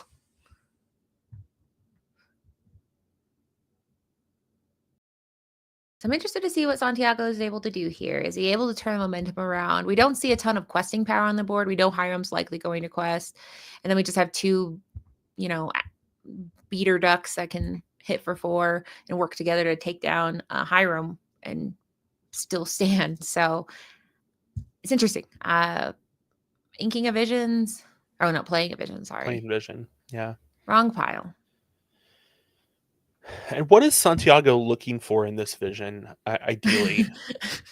Maybe like he's like, what am I having for dinner? When is this gonna be over? But no, I mean, I think I would be looking for, because you only get to keep 1, so I don't know. I guess some kind of brawl would be nice on that Hiram to not let him get any more value.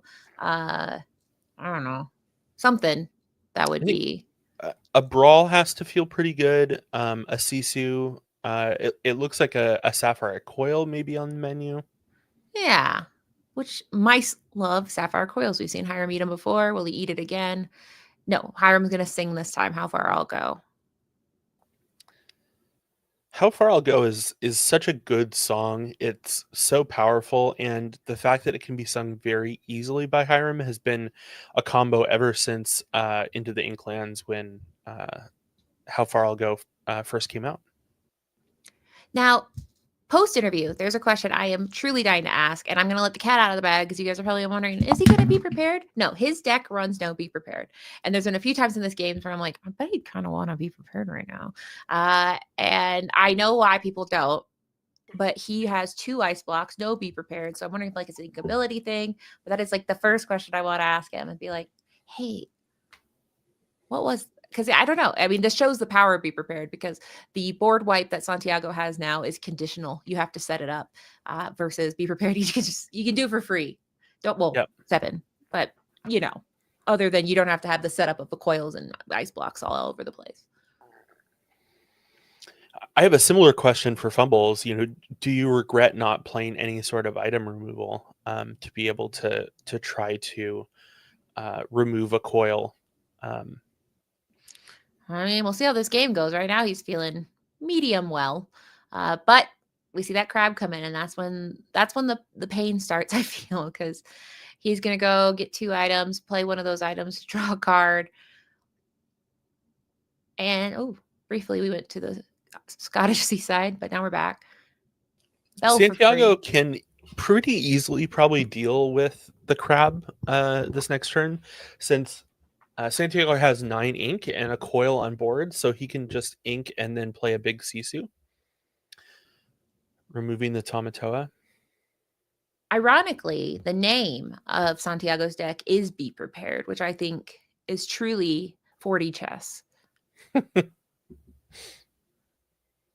All right. He's like, do I have any items in here? Where are my cards? And the answer is they're all huddled together at the bottom. That's usually where they are when you don't know where they are. Is they're like, we hung out together. You shuffled us in the perfect way where all the cards you wanted clumped together really hard.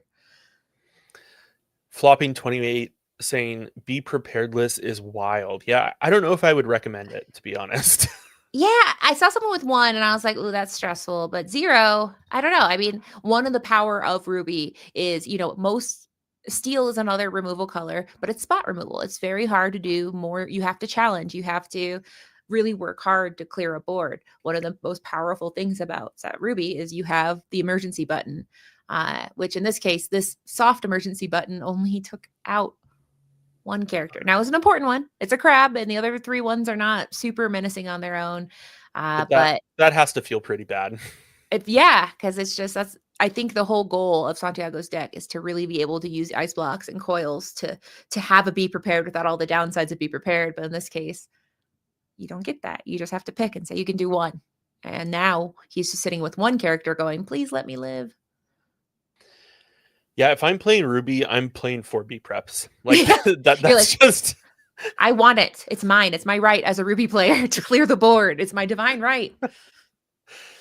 I remember the Illumineers interviewed somebody once who didn't run Be Prepared, and he won a tournament. And they interviewed him, and they're like, "Oh, blah blah blah, your deck link." And at the very end, they said, "Would you change anything about your deck next time?" And he said, "I'd run Be Prepared." I'm like, "What did we learn? We learned nothing." So even when you win, you're like, because we just saw a storm. His one little guy got stormed because he can do that. And Bell can sing, Hiram can sing, everyone on the board can sing, Pete can sing. And Fumbles is still playing around the thought of a Be Prepared, playing a Pete. So I guess you do have the Schrodinger's Be Prepared. They both, Be Prepared is there and not there. But we know that's not coming. I think sometimes you can, get around the fact that everyone is going to play around Be Prepared. But at this point, we're in game 3, and I think Fumbles has to think that we would have seen it if he was running it. Like, why haven't we seen it come out yet? Yeah, we see again, we're able to use Sisu to take out one target, and it's just one of the 2 ducks. In the chat, we have Knives Nerd Corner, and he said, "Hey nerds," which means we are in the nerd corner. We're also in the yikes corner because we are watching Fumbles just build his board higher and higher while Santiago is playing 1 card per turn, which probably does not feel so good. And a duck for free. Why not? You love to see it. I don't think Santiago loves to see it, but is he looking? Is he like, do I have any items? Because it's possible he has a crab, but just a crab with no items to get for free, which would be frustrating. And then also, if you either crab, big, happy as a clam or so shiny, both are frustrating because one, you only have 1 item, and the other one, you can't get any items back. So it's kind of like, oh my gosh. And you're also like not removing anything on the board, right? Like you're just letting the board continue to exist. And I think, yeah, if Sisu was a B prep on either of these 2 turns, you're right back in the game potentially. But this is slipping away from Santiago. Yeah, Santiago has 2 cards in hand. So he keeps looking, which makes me wonder, like, is it like when you go to the fridge to see if you have anything good and you're like, no, but then you go back later because like, maybe there is something secretly good. But no, he's checking to see, do I really have no items? Is that possible? Is there any world where there's no items in here? And there he checks it again. He has a single popsicle. Yeah, he's like, thank goodness I knew I bought something a few weeks ago. Sorry. Someone said my favorite quote, if my grandmother had 2 wheels, she'd be a bicycle. That's a really good accent. But either way, someone is saying like, well, if this was something. But either way, he's back in the game with a card draw, Tamatoa. it's still hard. It's hard because looking at Fumble's board, we have a Tamatoa on board. Tamatoa that quests for 5. A dime could drastically then make that 10, then another 5. So he could win next turn if he has a dime in hand. And if you're Santiago, like on your next turn, you have to challenge in with Tamatoa just to try to remove things off the board, which is I know. not what you want to be doing. Yeah, that crab he's a diva. He is not meant to be doing any labor like that. He's meant to quest and be attacked and still survive. And harass teenage girls. And now he has to challenge with his Sisu. It feels bad. It feels bad, man. So, oh.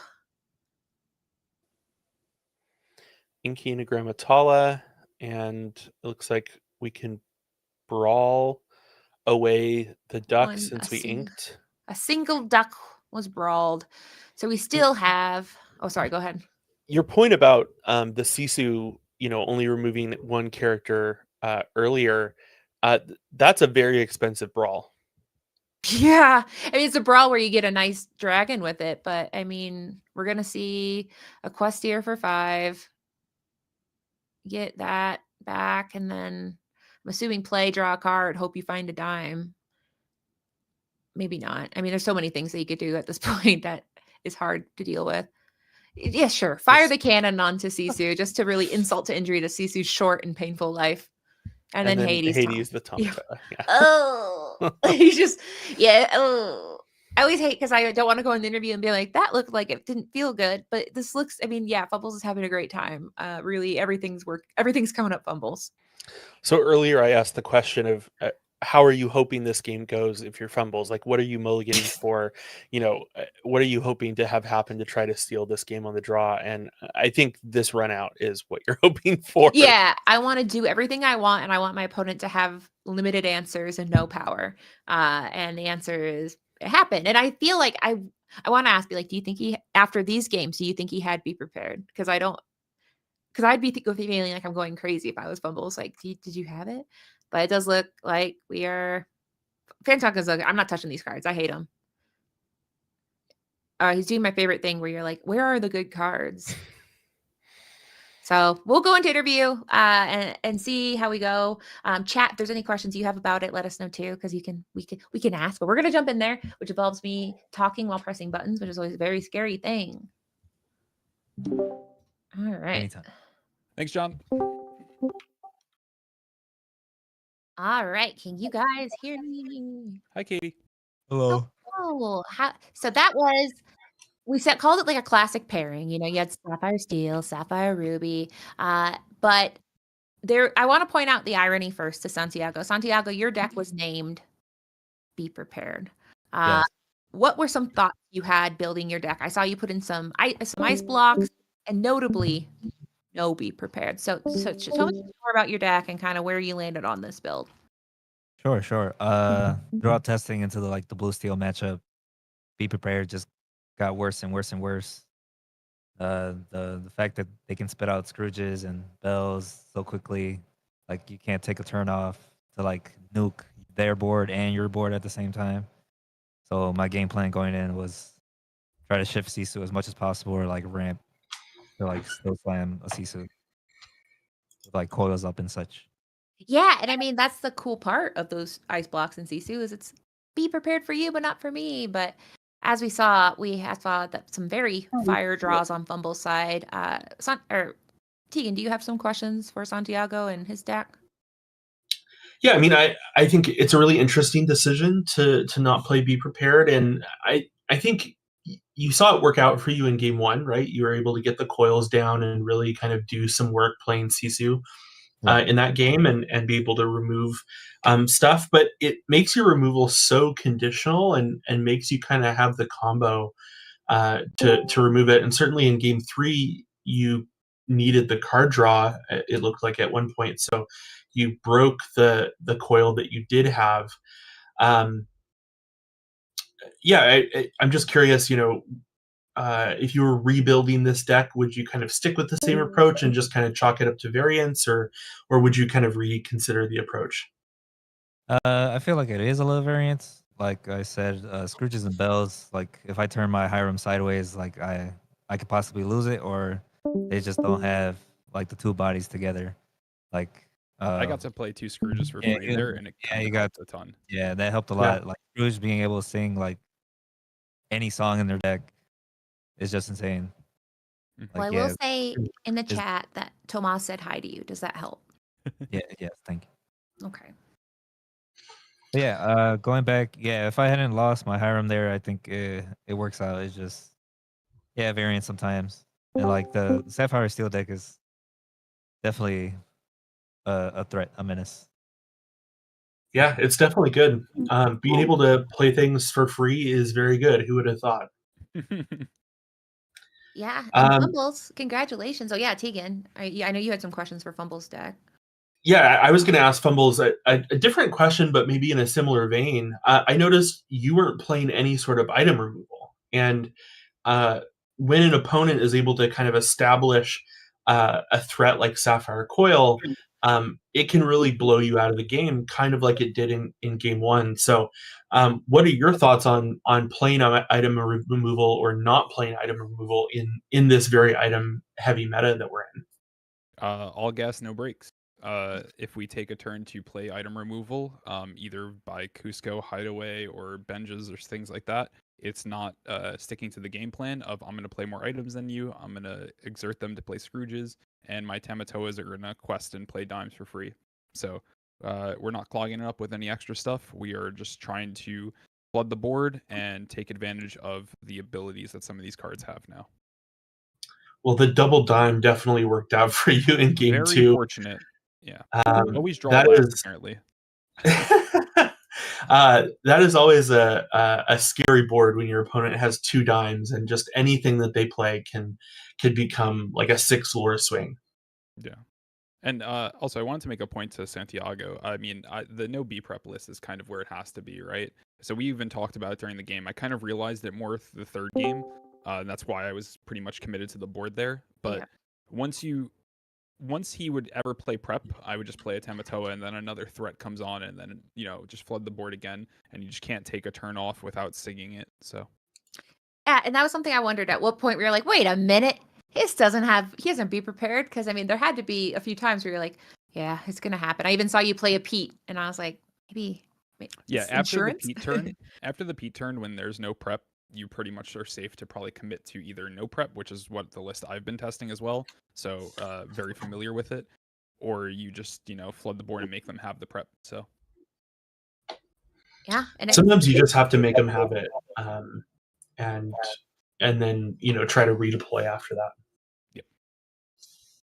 well, Well, I did. Oh, sorry, I had one more question. Did you have one more question? no, go ahead. So Hades was kind of one that was not in every Sapphire Steel. What made you add the Hades in there? Is it just for that end game spot removal, or based on testing? What is it you like so about that? this list comes really strongly from two of my friends, Dave and Justin.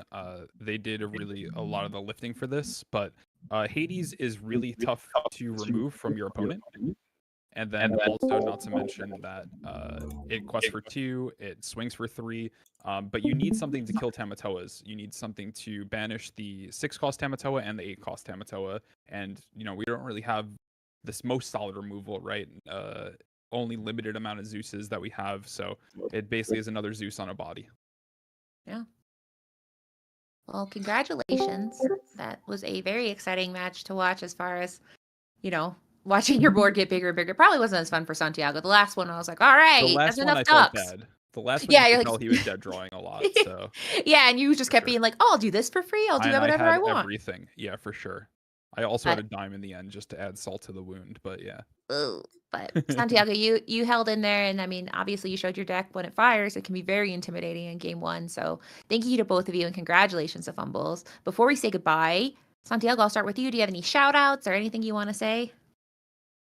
I guess shout out to my team, BackSeat Genius. Very supportive. Supernova Toys and Collectibles letting us play in their shop every day, 24/7. Wow, that's And shout out to generous. my opponents for wrecking me. Oh, Well, you do. The good news is your team was very supportive in the chat. You have very, very, very kind, wonderful teammates. So that's and a store that's open 24/7, which is crazy. Fumbles, we'll go to you. What kind of shout outs do you have? Like I said, shout out to Dave and Justin for making this list. Shout out to Thieves. Ben is gonna do great next game. And shout out to New York Lorcana, New York City area. Woo. Wow. East New Coast, York. West Coast. That's what I'm saying. I'm playing Lorcana here. That's what I assume That's what you say. I'm playing Lorcana here. Yeah. Yeah. You got All it. right. Well, thank you very much, you guys. Congratulations. So now to Tegan, now we have to say goodbye. So before we say goodbye to you and go into game 3 and say hello to our other casters, what about you? What do you want to shout out or where people can find you in your adventures? I can paste my my link tree here into the. It looks like Wonderland just did. You can check me out on various different places. I am trying to do a little bit more streaming on Twitch, so you'll see me on Twitch a little bit more often. So feel free to follow me. I also post on YouTube pretty often. I've been recovering from like a dental extraction, so I haven't been posting too much recently, but I'm hoping to get back to it here pretty soon. Yeah, those are the big things. What about you, Katie? Where can people find you? I'm streaming too. It's scary and fun, but I'm enjoying it, and I'll also be covering Charlie Collectible Showcase. I hear it's like 1 billion K. It's not 1 billion K, but every time it's like more K than the K it was before. But I know we've got to the point where there's enough where there should be 9 rounds. Either way, it's gonna be very fun. I'm gonna be covering it. Tony Laura will be covering it. So you'll see some familiar faces. I'll be with Clara. You might see some people. I don't want to make any announcements, but it's gonna be very fun. And then my socials are in the chat. It's not, but he'll put it there. He'll do it. Luke will do it. Anyway. So that's me. But we're gonna go ahead and say goodbye and bring in JDZ Quest and a mystery person.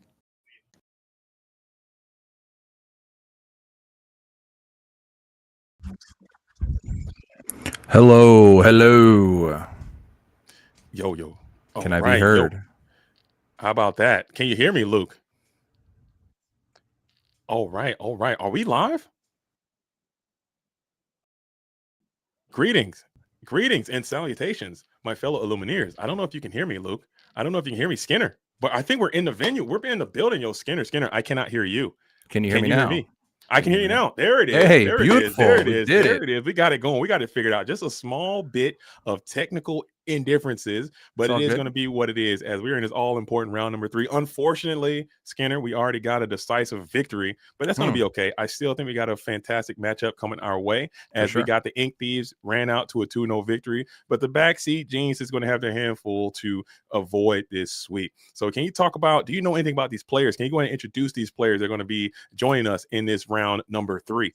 Sure. I got the last minute cliff notes here, so I'm working on the fly here. But I see we have Benjamin Gibson and Joshua. Is it Satterfield, I believe? Mm-hmm. And that's right. I see the Ink Thieves already up 2-0, as you mentioned, which is congrats to them for putting up a great performance. But I think I'm rooting for Joshua this time around. I don't want to see the full sweep. I want to see him fight back a little bit and see what we can scrounge up here. I'm not sure. Do you know what decks they're on already, or we're not sure yet? I do have their deck list, and there are some spicy concoctions. I don't want to share too much because I like to be pleasantly surprised. I like to have the audience be surprised as well when they're jumping on in. But I do want to thank you for coming in last minute. It was supposed to be Habibi in the booth, but he has some emergencies coming in. But you picked up Habibi.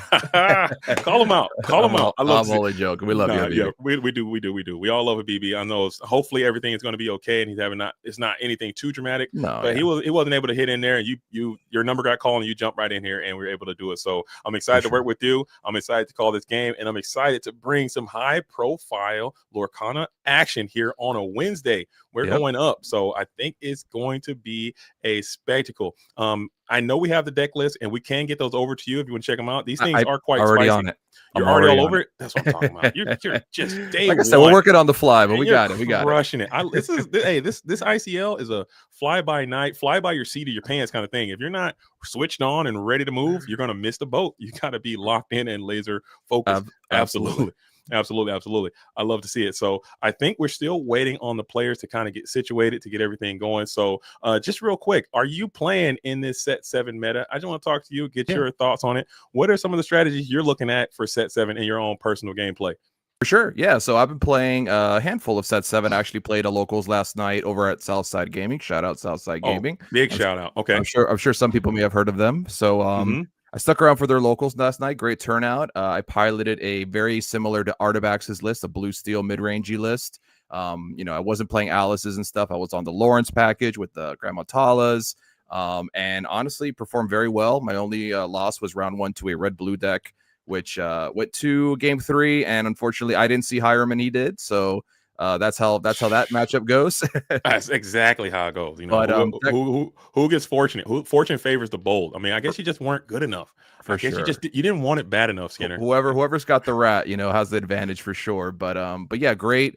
I'm really liking the meta so far. I think there was a lot of initial scare that blue steel was just going to be a monster that could not be ever tarnished or stopped. And I think we're slowly figuring out that there are some ways to combat it, although it is a very powerful color. Clearly Sapphire is just dominating right now. I think there's some interesting strategies. We've already seen Amethyst Steel put up some good results in tournaments. I know people are still cooking with Emerald Sapphire as well, so maybe we'll see some of that eventually. But I think there's still a lot to discover in this format, and so far I've actually been enjoying it. I wasn't sure I was going to when I saw some of these previews, but it's been a lot better than I anticipated. I will be honest. I would agree with that wholeheartedly. I think it was a lot of doom and gloom, but as this thing is starting to solve itself and resolve itself, there's a lot more opportunities. But I believe the players are going to be ready to rock. Are you ready to do this, Skinner? Let's hop in, and hopefully all of you at home are pumped up, locked in, laser focused, and motivated for some high profile action. We got Benjamin Gibson is going to be on your left, and Joshua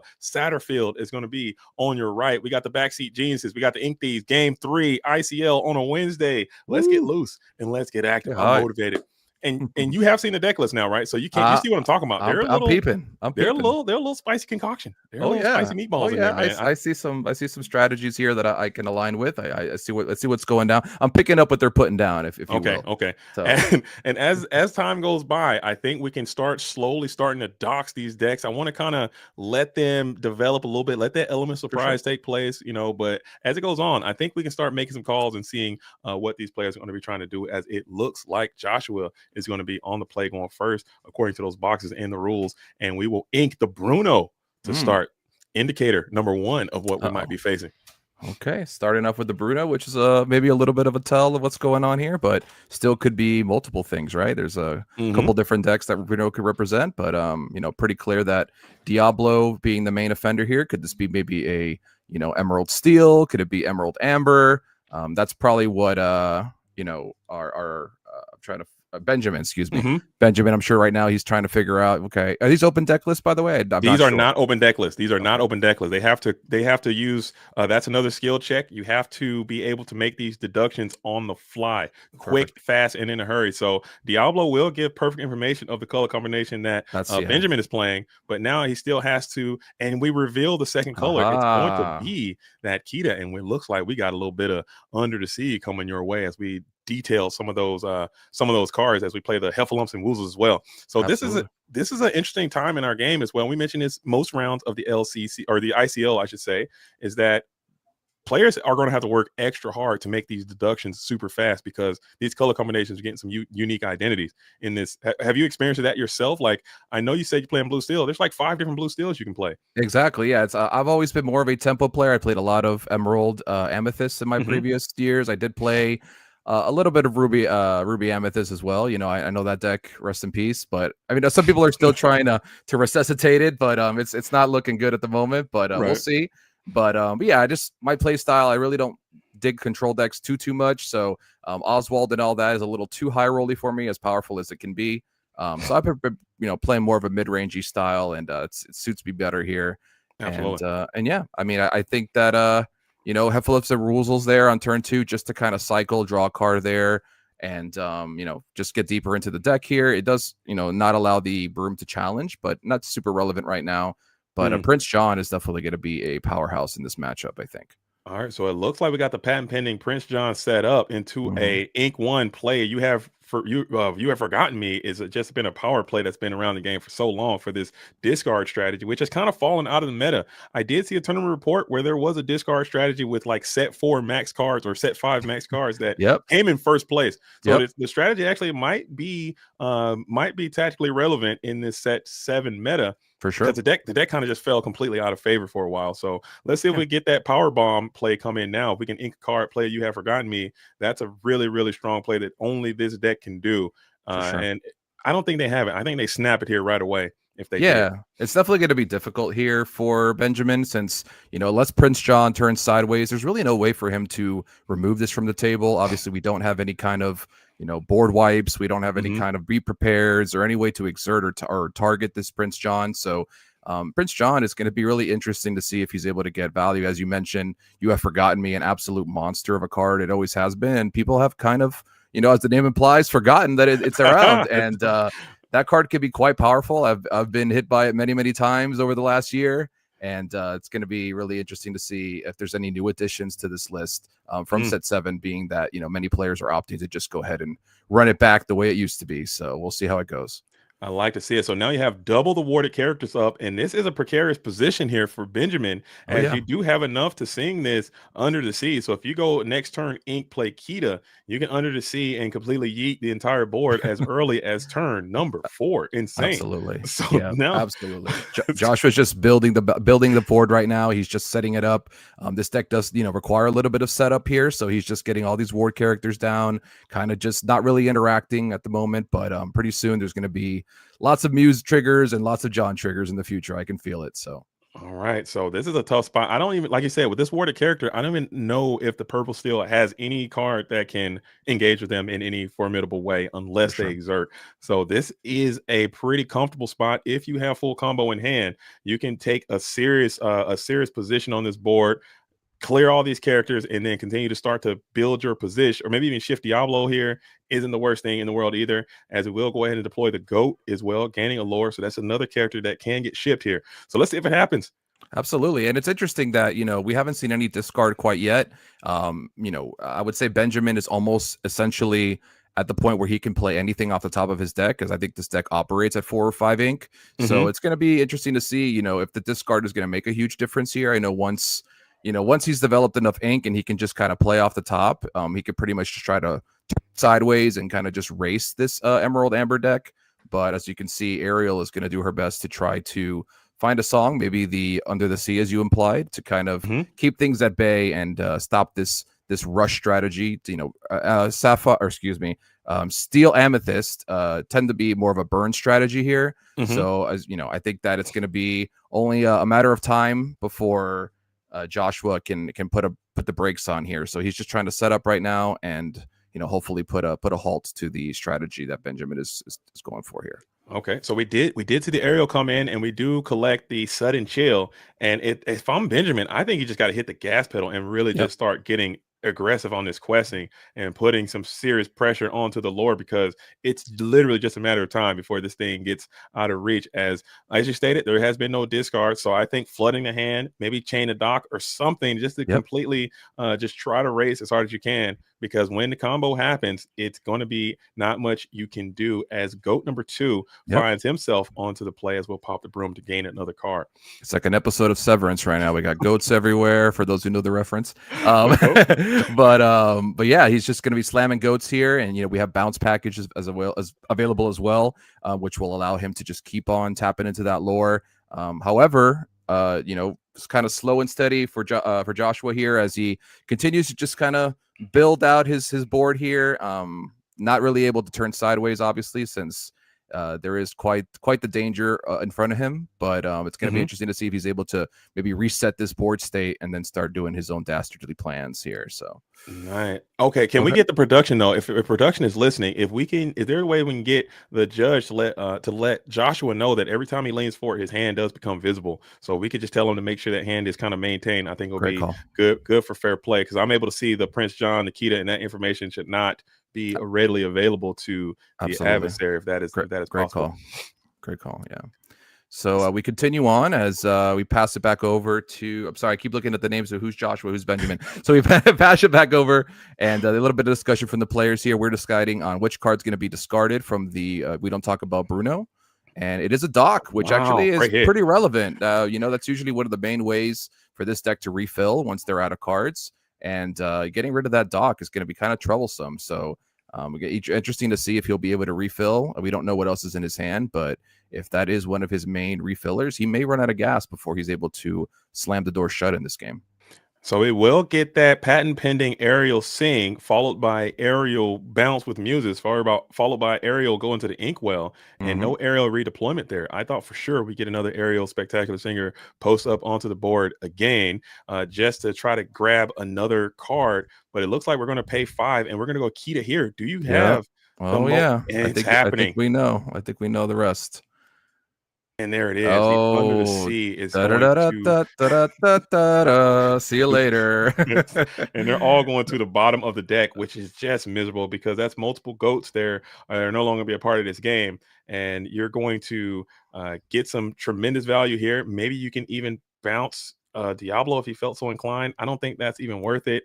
Sure. Kita is also protecting the board. Keep in mind, it's only for characters in play. So if you can set up a Fox play here, you can take down one of these warded characters, but man, that is a backbreaker being Under the Sea. It Absolutely. hurts. And that's how this deck operates. It kind of just lets the opponent do what they got to do for a few turns, and then it's able to stabilize the board. And now we have a bunch of warded questers in play. Kita, obviously, a very large quester that's hard to remove from the table. But Benjamin responds with 2 Calhouns, and you can now see the uninkable situation might be a little difficult here. I don't know what the last card is in Benjamin's hand, but he had Doc, 2 Calhouns. So I bet he's wishing right now he still had that Doc.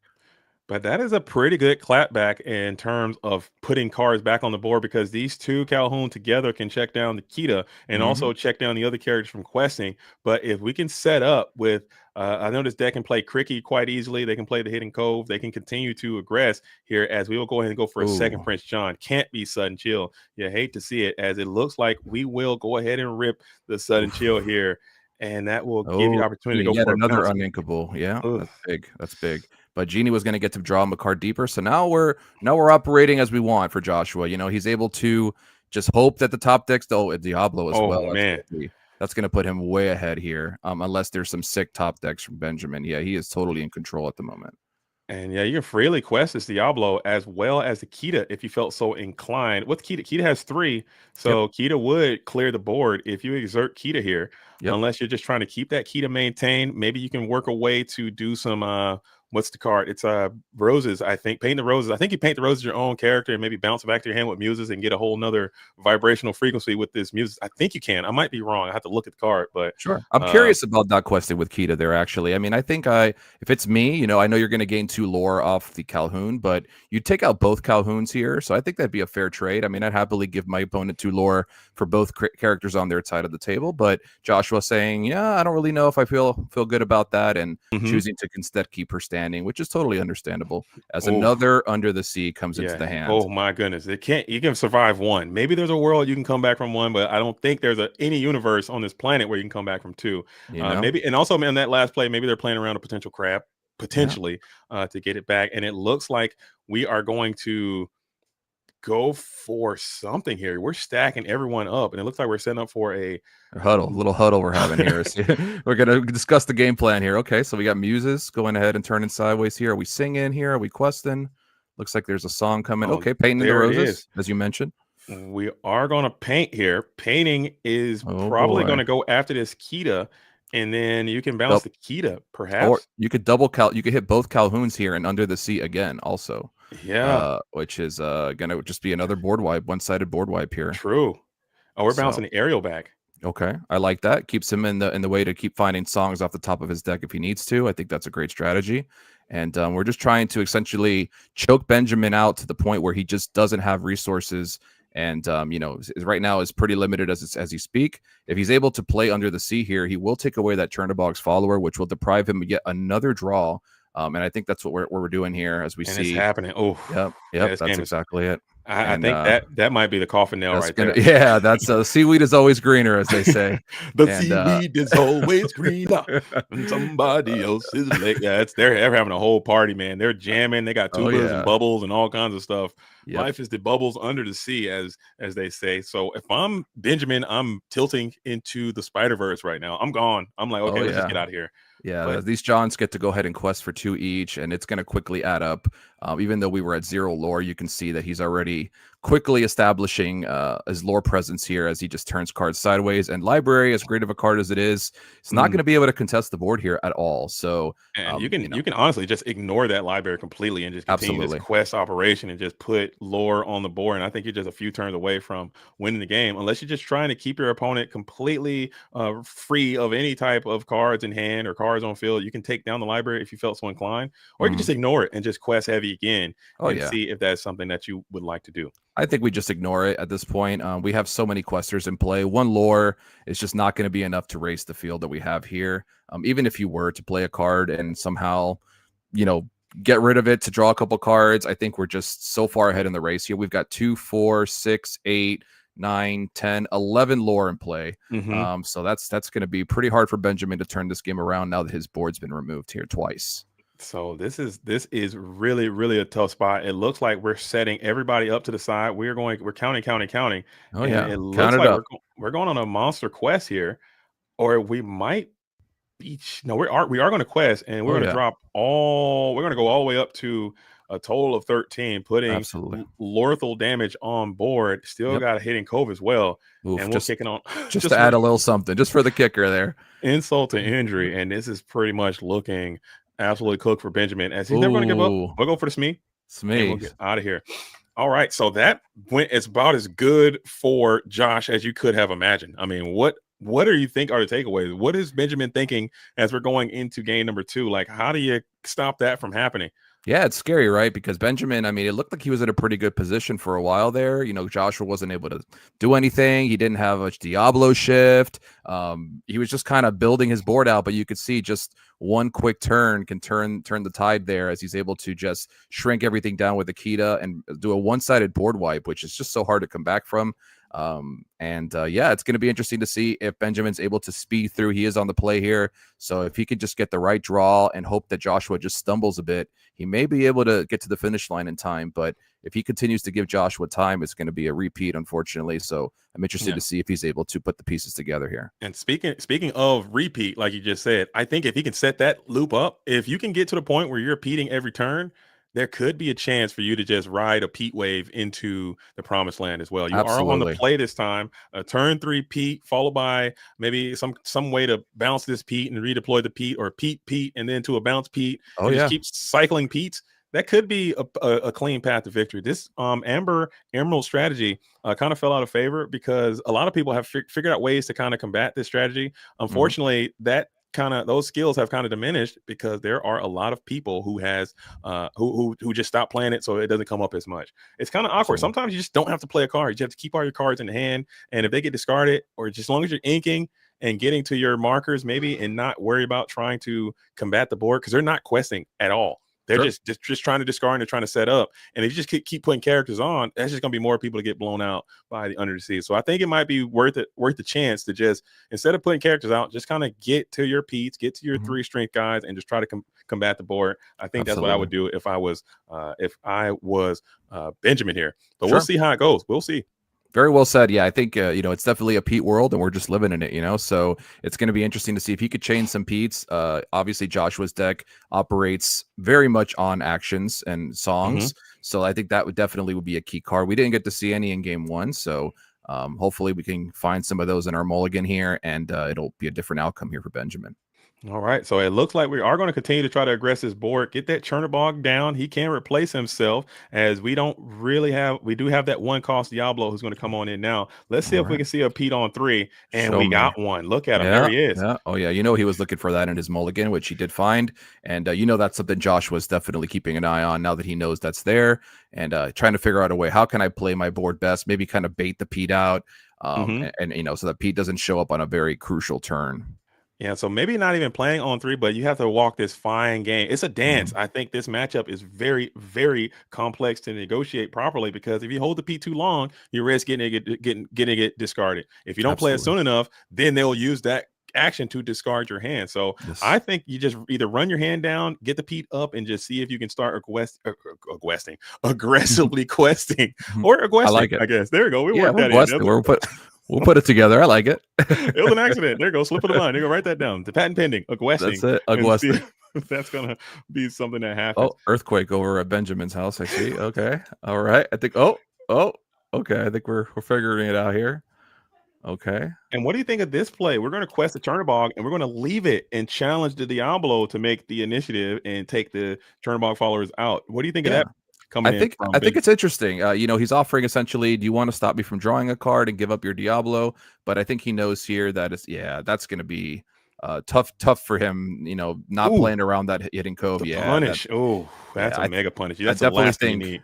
Benjamin was hoping that he'd be willing to give it up so that he can't shift it. But now he gets the best of both worlds as he gets to take it out and Yeah. still possibly get a shift if he chooses. So I And- doubt very much this Smee is going to be trying to attack into Diablo. So this Diablo might live to see another day. And we can't take out the code. No, we will get a plus value right back Okay. as we'll get the crab on 3, power up the Smee, and then take down the hidden cove in 1. So Great you got response. plus on, and we got a double plus back. So that was a great call and response there. As Ursula Deceiver can't hit. There's Ooh. no way it's got strength in hand. Oh, we got the strength, and we already the saw the strength Raging as well. Fire. Yep. You got to put that into the inkwell. You really need to consider not having that card in your hand after And that Pete, the Diablo only showed it. inkable left. I'm sorry to cut you off there, but No, yeah, you're good. Pete's the only inkable, and as you can see, Genie is there. So if he top decks another uninkable, it might be a very tough spot for Benjamin to crawl out of here. So hopefully he is able to find the ink and maybe play Genie and move it along. But then he's only got Pete left, and how long is that going to stick in your hands? So I don't know. It's going to be tricky. We did get to that inkable broom, but I forgot what they inked on that turn. I think you got to put that strength into the inkwell immediately to prevent this Ursula because you got plus twice so far. And I think both of those pluses were unnecessary, in my opinion. Just looking at it from here, I think the Chernobog didn't have to go the way that he went, and I don't think that strength had to go the way that it went. Sure, as a it little could have been greedy. a little bit of greed. But sometimes you got to play it fast and loose. As Benjamin's screen is just about to give us all convulsions out here. I love it. I'm with it. We're entering the Matrix, but it's all good. I can still see what's going on, and we keep on trucking. We keep on trucking. So this Genie actually going to be pretty interesting. He is evasive. I don't know that Joshua's deck has many ways to deal with evasive. However, if he does find a Muses, as we speak of one the right Muses, there, look at him. Yeah, there it is. This will definitely be tricky because if he keeps bouncing that Genie back to Benjamin's hand, it's definitely going to be something that's a little clunky, and it's definitely going to cause some issues for Benjamin here. Absolutely. And I think I don't know if this deck has any captains, but a Gantu here. Let me see if the deck's been playing that Gantu. If he had that Gantu card, it would go pretty tough. But still, that I think you can still sing after another turn. So your next turn, I think that buys you some time. If you can go Pete, I think it's my 8 inks to Pete and plays the dock. Interesting. Okay. Pitching dock, yeah. You have to do what you got to do. I think that's another greed play. I think you just play the Pete. You play the Pete here, and then he had the out. ink. You had the ink. Just play it, and then that gives you another turn, and then you can go into a dock next turn and see if that's going to be the play. But we're inking the Pete and going into the dock now, and we're kicking another dock. Oh boy. Okay. Maybe just trying to run that race and just try to get to the lore as quick as possible. You are going to lose that Smee. No, we're bouncing the Smee. So the issue is if he plays that Pete there, he doesn't have the ink to play dock because he had another dock in play.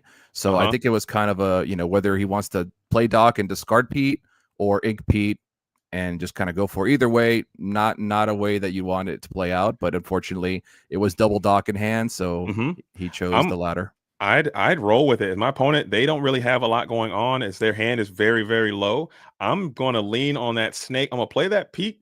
I'm going to bounce that Pete, and I'm going to play that Pete again until my arms fall off. And then when I get tired, then I'll dock on the way out. I think that's what I would do anyway. But again, these players are significantly better than me. I'm just looking at it from the booth, and I just like to say what I would do if I were there. I'd probably been cooked already. So it is what it is. As we got the Muses up, as we're able to paint the roses a little bit. Absolutely, yeah. And you see that we're getting our bounce triggers off. We're already sending stuff back to hand. That Genie is going back to where he came from, back into the lamp, if you will. And yeah, it's going to be kind of clunky now. He can't really ink. He obviously can't ink the genie. If he wants to spend 4 ink to keep playing this genie, he can, but it might just be repeat over and over, send it back to your hand, and then we're not really going to get much further on the board, unfortunately. But he's just going to lose it here with the You Have Forgotten Me plague in full value, taking the Smee and taking the genie, leaving this board with no 2 questions available. I think that Pete would have been so strong here. Show me your palms. Yeah. As we're going into top deck mode now, you would love to have that big body Pete up here with some top decking, some bounce, and you're on your way. Because that You Have Forgotten Me wouldn't be able to touch you. We'll get a quest in with Chernobog, recycling a card, and let's see what can happen here. For sure. I mean, we're at 10 lore already for Benjamin, so he's at the 50-yard line here. It's he does have to just get a little more questing in, and then he might be able to close it out with some top deck goats. But we're still a little ways away here. I think we're still a little too far away from the goal line, if you will. So it's still a lot of time left for Joshua to stabilize. But you do see a goat come down, and a broom as well. So these brooms are great insurance so that you can continue to draw cards on your turn without your opponent being able to take them out of your hand. So great draw there for him. And you can see dominating board position unless there would be we're scooping it up. Okay, Joshua. Very well played. Very well done. So maybe Benjamin is much more in tune with the deck than I thought. I thought that Pete would have been an absolute dagger, but you read the tea leaves. You just said, let me get bulky, expand my board, and turn sideways. And you saw your opponent was in a weakened position. And now you're going to go ahead and take that initiative and get on into an all-important game number 3 for the Wednesday ICL. Let's go. Let's get lit. Let's pump it up. We love to see it. I think we got a backseat genius. We got Joshua, whose back is against the wall. Backseat is against the wall. These backseat genius players, they were coming out popping off earlier in the week, talking about how fast they're going to win, how fast they're going to sweep. But now they are trying to hold off the sweep. As the Ink Thieves are, if they can pull the sweep off, I think they move up to the number 1 seed, I would say, as their powerhouse of the sales. So this has been a great matchup so far, as the backseat geniuses are just trying to salvage their pride here, because I know there's a little bit of not conflict, but a little bit of tension there between the Ink Thieves and the backseat geniuses.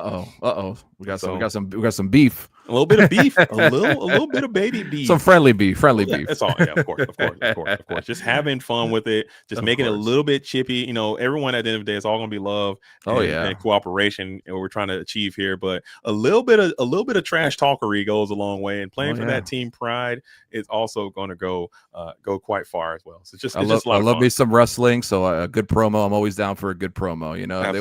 They want to hit me with the villain arc. I'm down for it. I just got in. This just in from the production. The backseat geniuses had the best record for the first round, and now they're taking a significant step backwards. We're gonna have to get back into the booth. We got to get Honest Abe in here and talk to the GM of the backseat geniuses to figure out what happened. This dramatic fall off where the ink was it a fluke? You can't be a fluke. You can't be out here fluking in the ICL. You got to come correct week in and week out, as we are going to open Diablo again while throwing the Cove on into the Inkwell, and you got no Pete this time, so no safety blanket to fall into. And let's see if you get that Storm Rage on into the Inkwell this time, or will you get bamboozled by another Ursula Deceiver of All? That was my main. Let's see if Benjamin learned his lesson here and he uses that for ink, or if he just gets God again. I would hope that he would learn his lesson, but we're about to find out and see if he decides to ink that.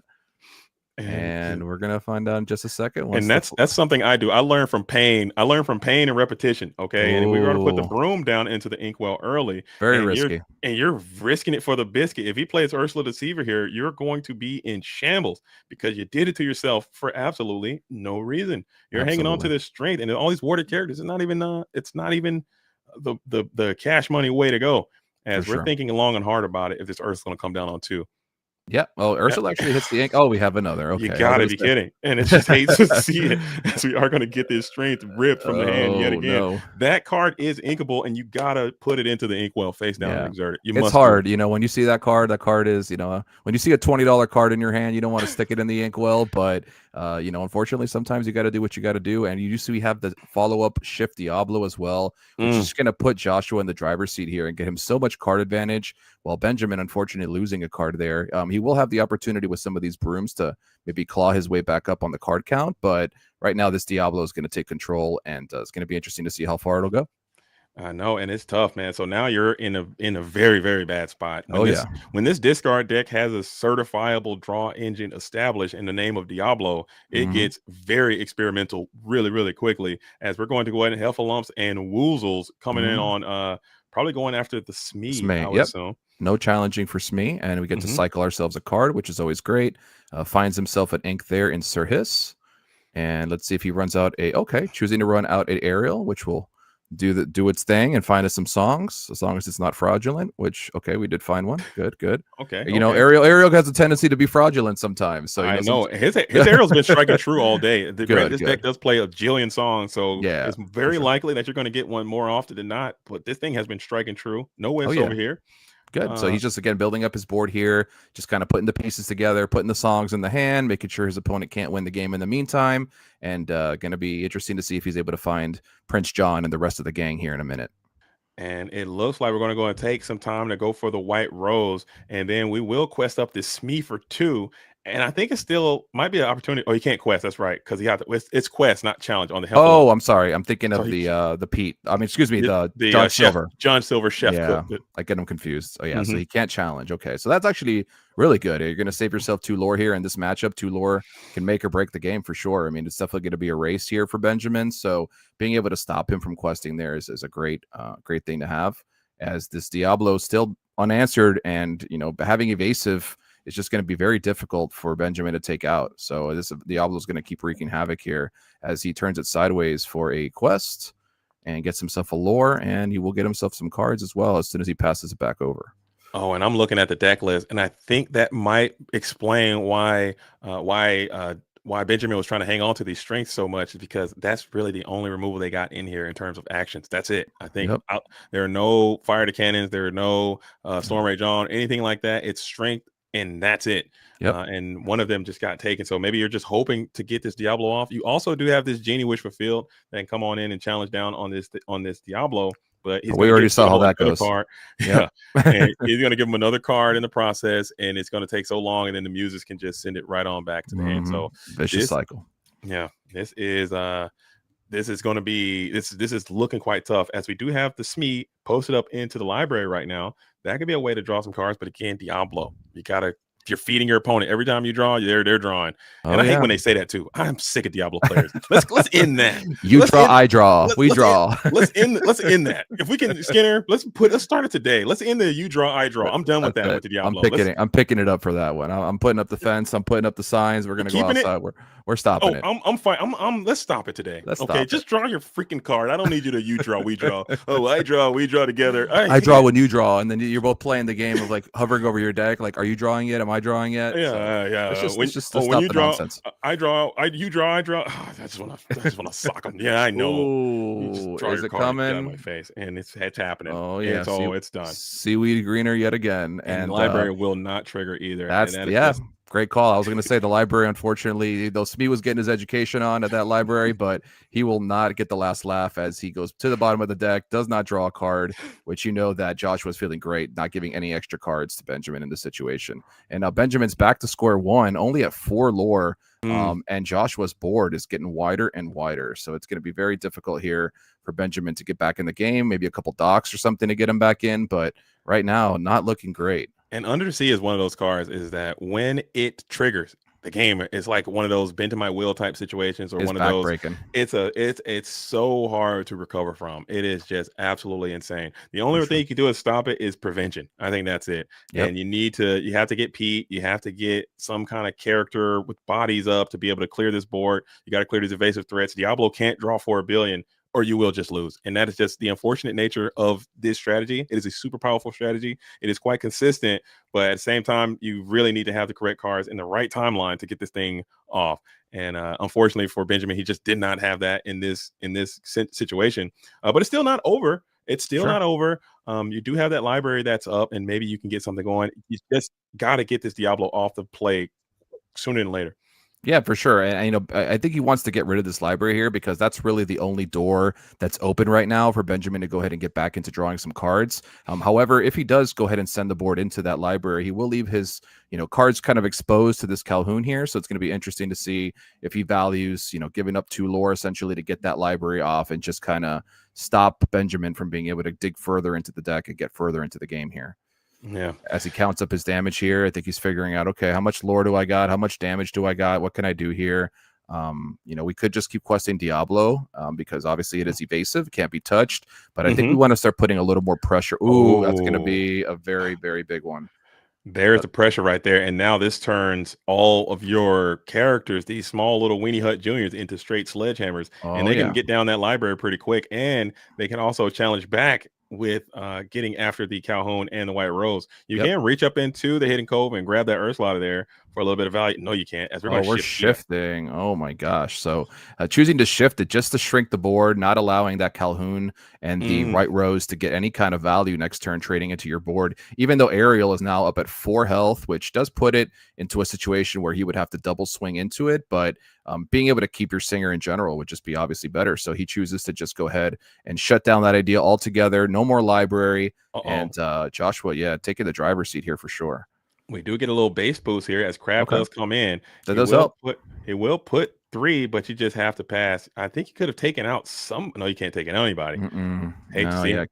Kita too strong. That debuff was really affecting Benjamin right now as we pass it back over to Joshua, who I don't know how many cards he's got in his hand, but I can imagine it's quite a few since he's been cranking this Diablo every turn. And he does run a Heffalips and Woozles out there targeting the White Rose, so White Rose will not be questing, and you can see Joshua slowly climbing up here as he starts the quest. And you always know it's bad news when the when the discard deck starts questing. That means that's where they're looking. They're heading toward the end of the hallway here, and that's not a good look for you. Yeah, I think the writing is all but on the wall. As we are going to continue on, play another Kita, and look at that. We are all up in Atlantis, and I think that's so ironic that this deck has Kita and Under the Sea in it because Kita was also Under the Sea. If you didn't know, if you've never seen the Atlantis film, I like that little synergy in the franchises there, as Kita's hanging out in Atlantis Under the Sea with the Little Mermaid, and Ursula is also Under the Sea as well. So it's a very thematic deck in terms of the way the thing is comprised. Very aquatic. Absolutely. And Doc does give us a couple new cards, which is great to see, and it does find a goat. So these cards are great and all, but unfortunately, it's just a little too late here, as Joshua is just going to get another turn where he can just discard, draw, do all the stuff he wants to do as he turns some ink sideways. And what do we have going on this turn? He must have lots of options here, I'm sure. Diablo going unchecked is just so annoying. Holy, this thing has just gone he's just drawn maybe 5 or 6 cards at this point. Since turn 2, he's been sitting out, and it's cranked out quite a few cards already for sure. I'm not able to see Joshua's hand, but I could imagine it's a fat stack for sure. So lots of options here as he decides maybe another Kita. We got the 4th Kita coming down. There's no chance. You still could do that paint. I think you can paint the roses and bounce this Kita if you felt so inclined. And looks like we're going to go ahead and pay for the Prince John, and then we're going to put another Diablo out. Just putting out more questers here. Obviously, John not being able to get much value now that there's no cards in Benjamin's hand, but just another 2 lore quester that he can. Kita can easily seeing that Bruno, and Bruno is basically Dragonfire at this point. Just get rid of whatever the biggest threat might be while drawing 2 cards in the process. That is true. Absolutely. Yep. That is a good point here. So, but right now, I think Joshua's just trying to build up a big enough board where he can just do one big whiff here and kind of put the game away. So he's just kind of leaving everybody standing up, not giving any opportunity for Benjamin to get value trades here, and just saying essentially, if you want a quest, go for it, but you're going to regret it. So we'll see what Benjamin's able to do here as he draws 1 card, turns some ink sideways, and a Pete. Okay, better late than never for the Pete. Yeah, I mean, not terrible here. Joshua will be pretty limited in his options next turn as Benjamin just keeps cranking him sideways, and I would do the same here. I mean, this is pretty much the only option for Benjamin to shut this game down is to just go ahead and turn these cards sideways and hope that Joshua just can't answer it. But is that 12 over there? How much are you hanging on to lore wise? That's 4, 5, 6, 7, 8, 9, 10. You're sitting at 10 right now. Yep. 1 lore more would be the nail in the coffin. What do we have on the other side here? 1, 2, 3, 4, 5, 6. Possibly goat bounce and replay it. So that could be lethal potentially if he does have a snake off the top here. So we actually got a board fight here. You got to put some guys into the cove and just start swinging here, because I think he might have miscalculated a little bit and he didn't anticipate that Pete coming in getting squirrely. So this game is actually not over, because if you quest hard, you could potentially lose this following turn. Yep. So you actually have to fight. You have to combat, and this is kind of where you want them to be to meet you into the octagon. This Under the Sea deck doing their Under the Sea stuff. You're like, okay, I'm done with that. But now it's time to battle. But you have a little advantage. You have this hidden cove that's going to be able to buff all these characters and make them significantly more resilient. And they're going to be able to clear probably a large portion of your board while not going down in the process. Oh yeah, and Joshua just, trying to make sure he thinks about this turn very clearly. This is going to be a big turn here, essentially pretty much, I would say, deciding the outcome of how this game is going to play out. He does put everybody into the cove, so we have a little cove party going on as we quest up to 11. Oh no, he's going to challenge. Okay, so we are going to challenge there, clean up some of the board, take Benjamin away from Lorthel here as he just does some value trades, get some of these characters off the board. This 3/5 trades very nicely. A lot of these cards in this format are 3/3s. And that goat is a 4/3. So just being able to attack into these 3 defense characters and not lose your characters on board, very, very good for him. As you can see, cleaning up the board very nicely and still leaving himself with quite the board presence. And we'll get Ariel active as well. Ariel takes down the Calhoun. You never really see that happening too often. Oh yeah, when you're in the cove, anything could happen. Things get wild and crazy. What happens in the cove stays in the cove, as they say. So he's just gonna go ahead and give him a 1 punch and knock him out. And we leave only a lonely flower and a Pete in play, which is definitely a lot less than he had a moment ago. So and now you go ahead and jam the GGs on the board, as we'll play 2 more Prince John and another Diablo with no hand in play. I think the game is just over at this point, as it looks like Benjamin is going to fall, as the backseat geniuses will get their comeuppance and not get swept here in the final round of the ICL. Yep, Joshua putting the team on his back here and saying, guys, I got you. We won't let it happen that way. So he goes ahead, and it looks like he's just going to be able to shut it down this turn. He's got 1, 2, 3, 4. I mean, I would imagine 5, 6, 7, 8, 9. Yeah, he's definitely got enough. So we're just kind of say, okay, we got a Raging Fire, which can only deal 2 damage here. With I guess you take out the Diablo and everything else is in the cove, so it's not going to be much you can target here, unfortunately, as Benjamin understands what the next step is and picks it up. And it'll go over to Joshua, and backseat genius going ahead and stopping the sweep. Shout out to Joshua for putting his hands out and saying, no, I'm not going to let this happen. So great turn of events here. Although Ink Thieves, great performance. Obviously went to a game 3 when it didn't look like it would go to a game 3 for a moment there. So shout out to Benjamin as well for great performance. I think I get me. I don't think I'm moving. Right. So it looks like we're going to be getting a little bit of an interview with the players at that round. So I'll go ahead and start it off, and I'll get Skinner in here as well, because I know I like to jump in and just take over these interviews. But first, we're going to start with the backseat geniuses. Finest is going to be in the building. Coming on in, saving embarrassment, we got Joshua with the Under the Sea strategy. Every time I'm in the ICL, I like to hear from you. What made you stick with this deck? Set 7 has come out, and you're still playing only set 4 cards along with the Heffalumps and Wolves. Can you talk about that deck and what made you go back to Under the Sea for this tournament? Yeah, I guess I'll start with the fact that both of my teammates wanted to play the blue steel and blue red, so I kind of just left me in the third deck position, unfortunately. But I got a buddy named Bennett who just won a tournament, an online tournament with this very similar list, just like 3 cards off. And he was talking about how it's really well positioned right now. I think, a lot of the decks are trying to go under these like Bell Scrooge decks. And I think that the Under the Sea deck is just like a very good choice in that. I also am like, when looking at the decks for this week, we kind of assumed incorrectly, but we assumed it was going to be like a blue steel, blue red, something else. I think that like the 9 times out of 10, the Under the Sea deck is going to be well positioned against the deck trying to fight the blue decks. And then I don't think my blue matchup is awful either, so it just seemed like a safe third deck pick. Okay. And we saw that deck come out with a lot of fury. But I'm gonna kick it over to Skinner. Skinner, I'm sure you got some questions for Joshua and his performance in saving that sweep. I'll just kick it over to you. See what you got.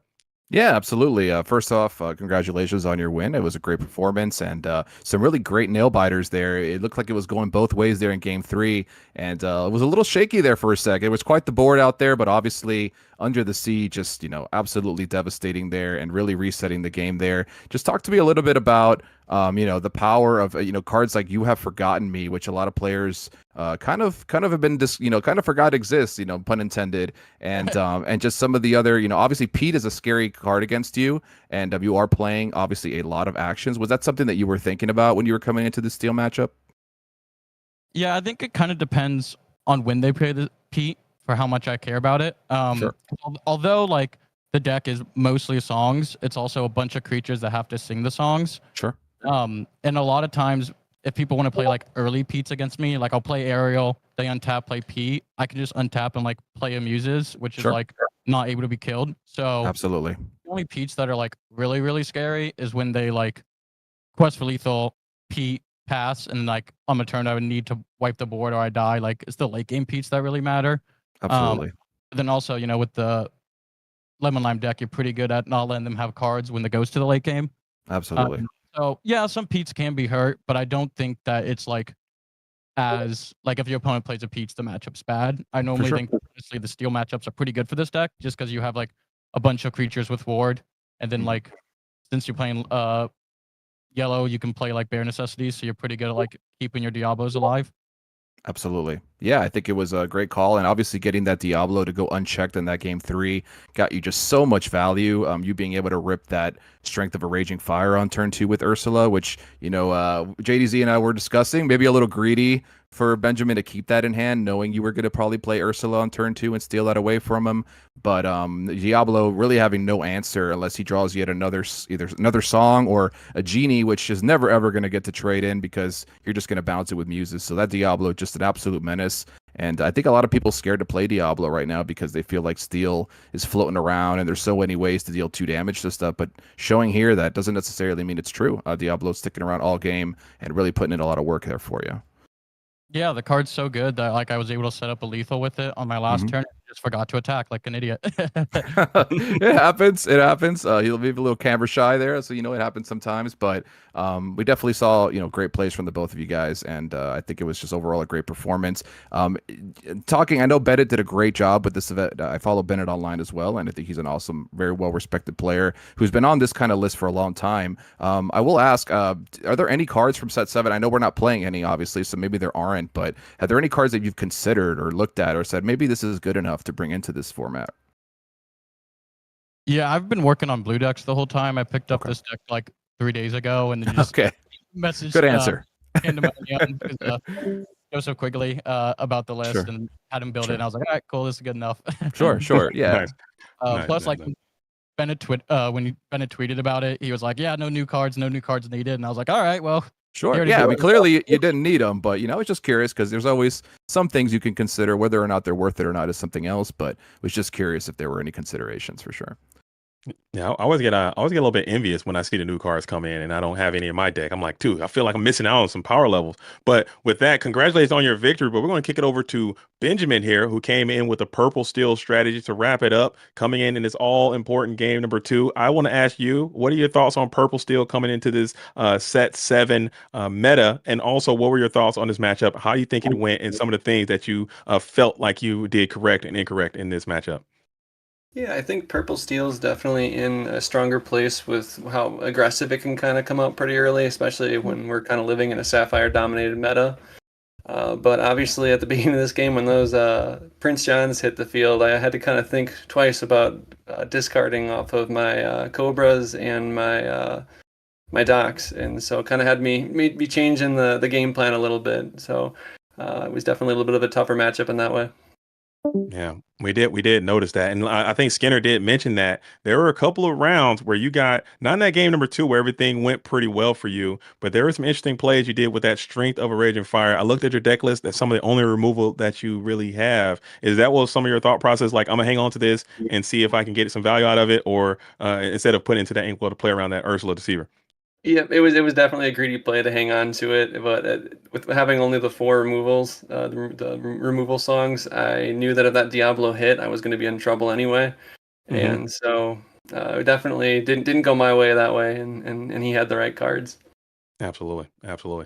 Skinner, what are some things you saw from that matchup? I thought it was very well played, still from both of your positions, man. I had a good time watching it. I want to thank you guys both for participation. So taking nothing away from anything, but I'm sure Skinner saw some things as well that he wants to ask you guys about. Absolutely, yeah. So first of all, I thought it was very well played. We did talk a little bit about potentially being a little greedy on keeping the song in hand, but as you mentioned, you just kind of have to wing it there and hope that he doesn't have the Ursula, so that you can maybe get some value out of it. Which unfortunately didn't go your way that time, unfortunately. But talk to me a little bit about. We did get to see the new shiny card that everybody's been talking about, Giant Cobra. Talk to me a little bit about the new inclusion of that card. I know it didn't come up in this matchup, but how has that card been performing for you? And overall, is this a deck that you've been, messing with for a while now, or is this something you kind of just picked up for the event? And talk to me about your experience on this kind of deck. Yeah, so generally I love Amethyst. It's my favorite color, and so I'm usually a Blurple player, and Okay. but I Respect, just respect. yeah, I've noticed that having that Cobra and that extra reach definitely helps a lot, and so that's kind of made me pick up this deck recently as this set has been kicking off.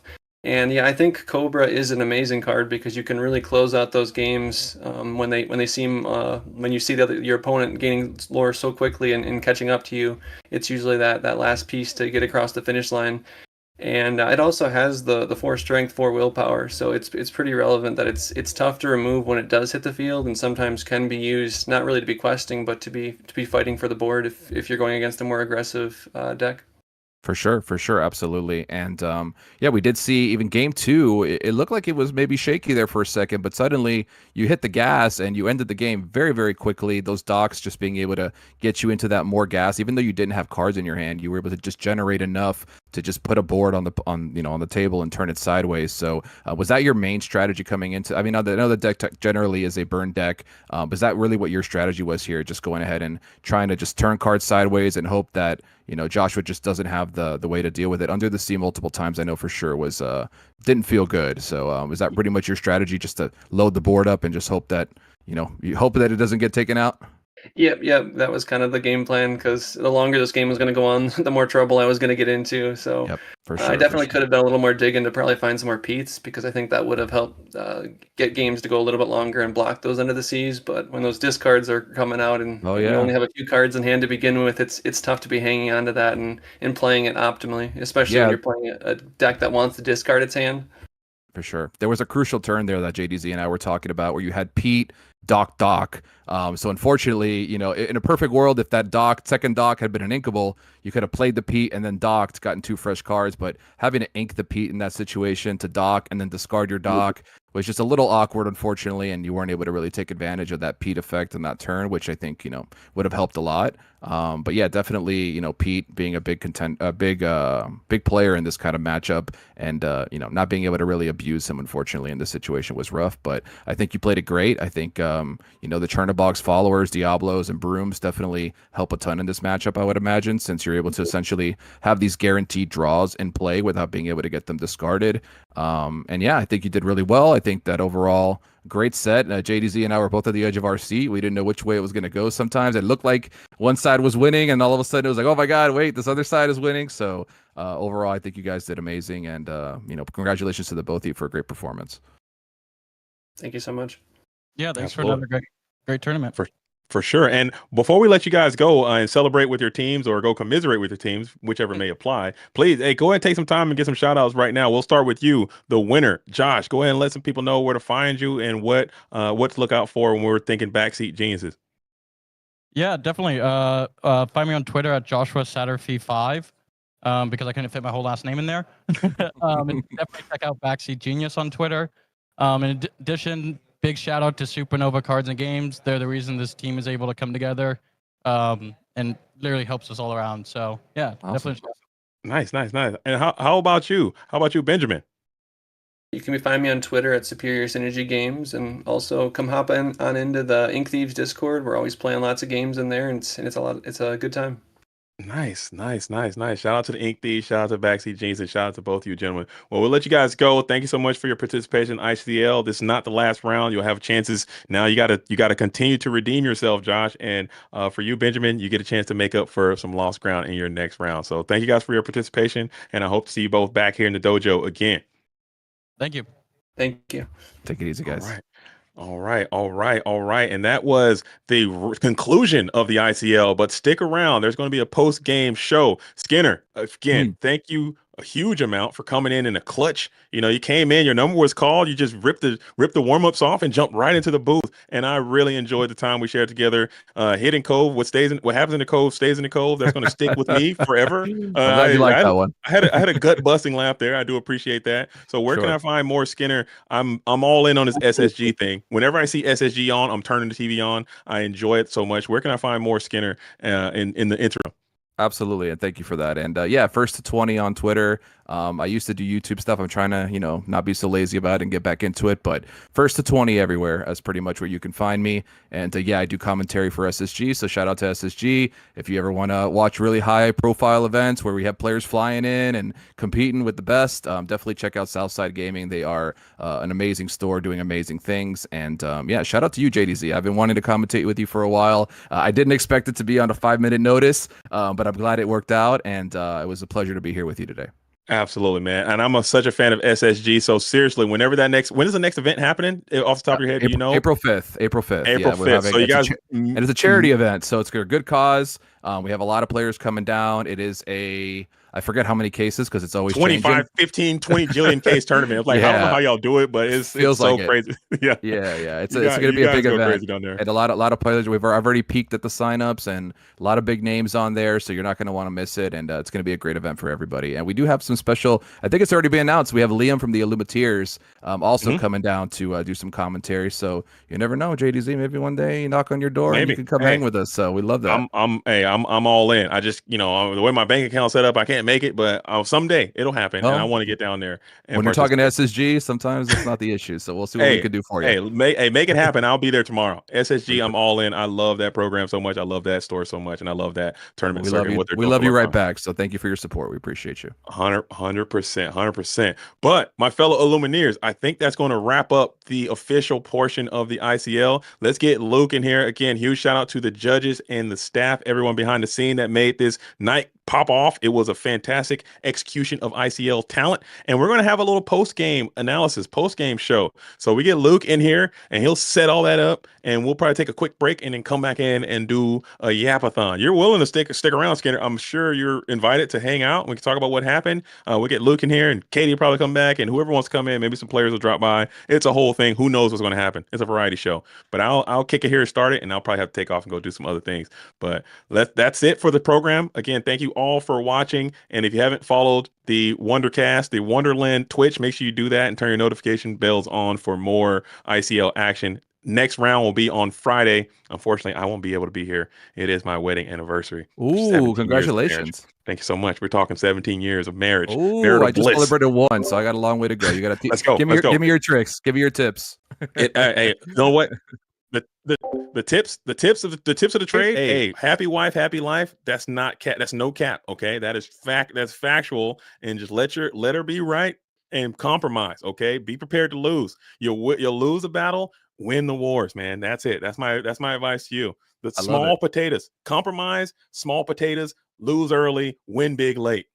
Let's do it. There it is. Ruby Sapphire is the way we're playing this marriage instead of. No. Okay. All right, Skinner. Again, this was beautiful, man. Thanks for dropping by, brother. I do truly appreciate it, man. She doesn't want to. She doesn't want to be a part of it. All right. And I'm muted. Breeze is muted. No, I'm muted. Do I sound like I come from a tunnel? No.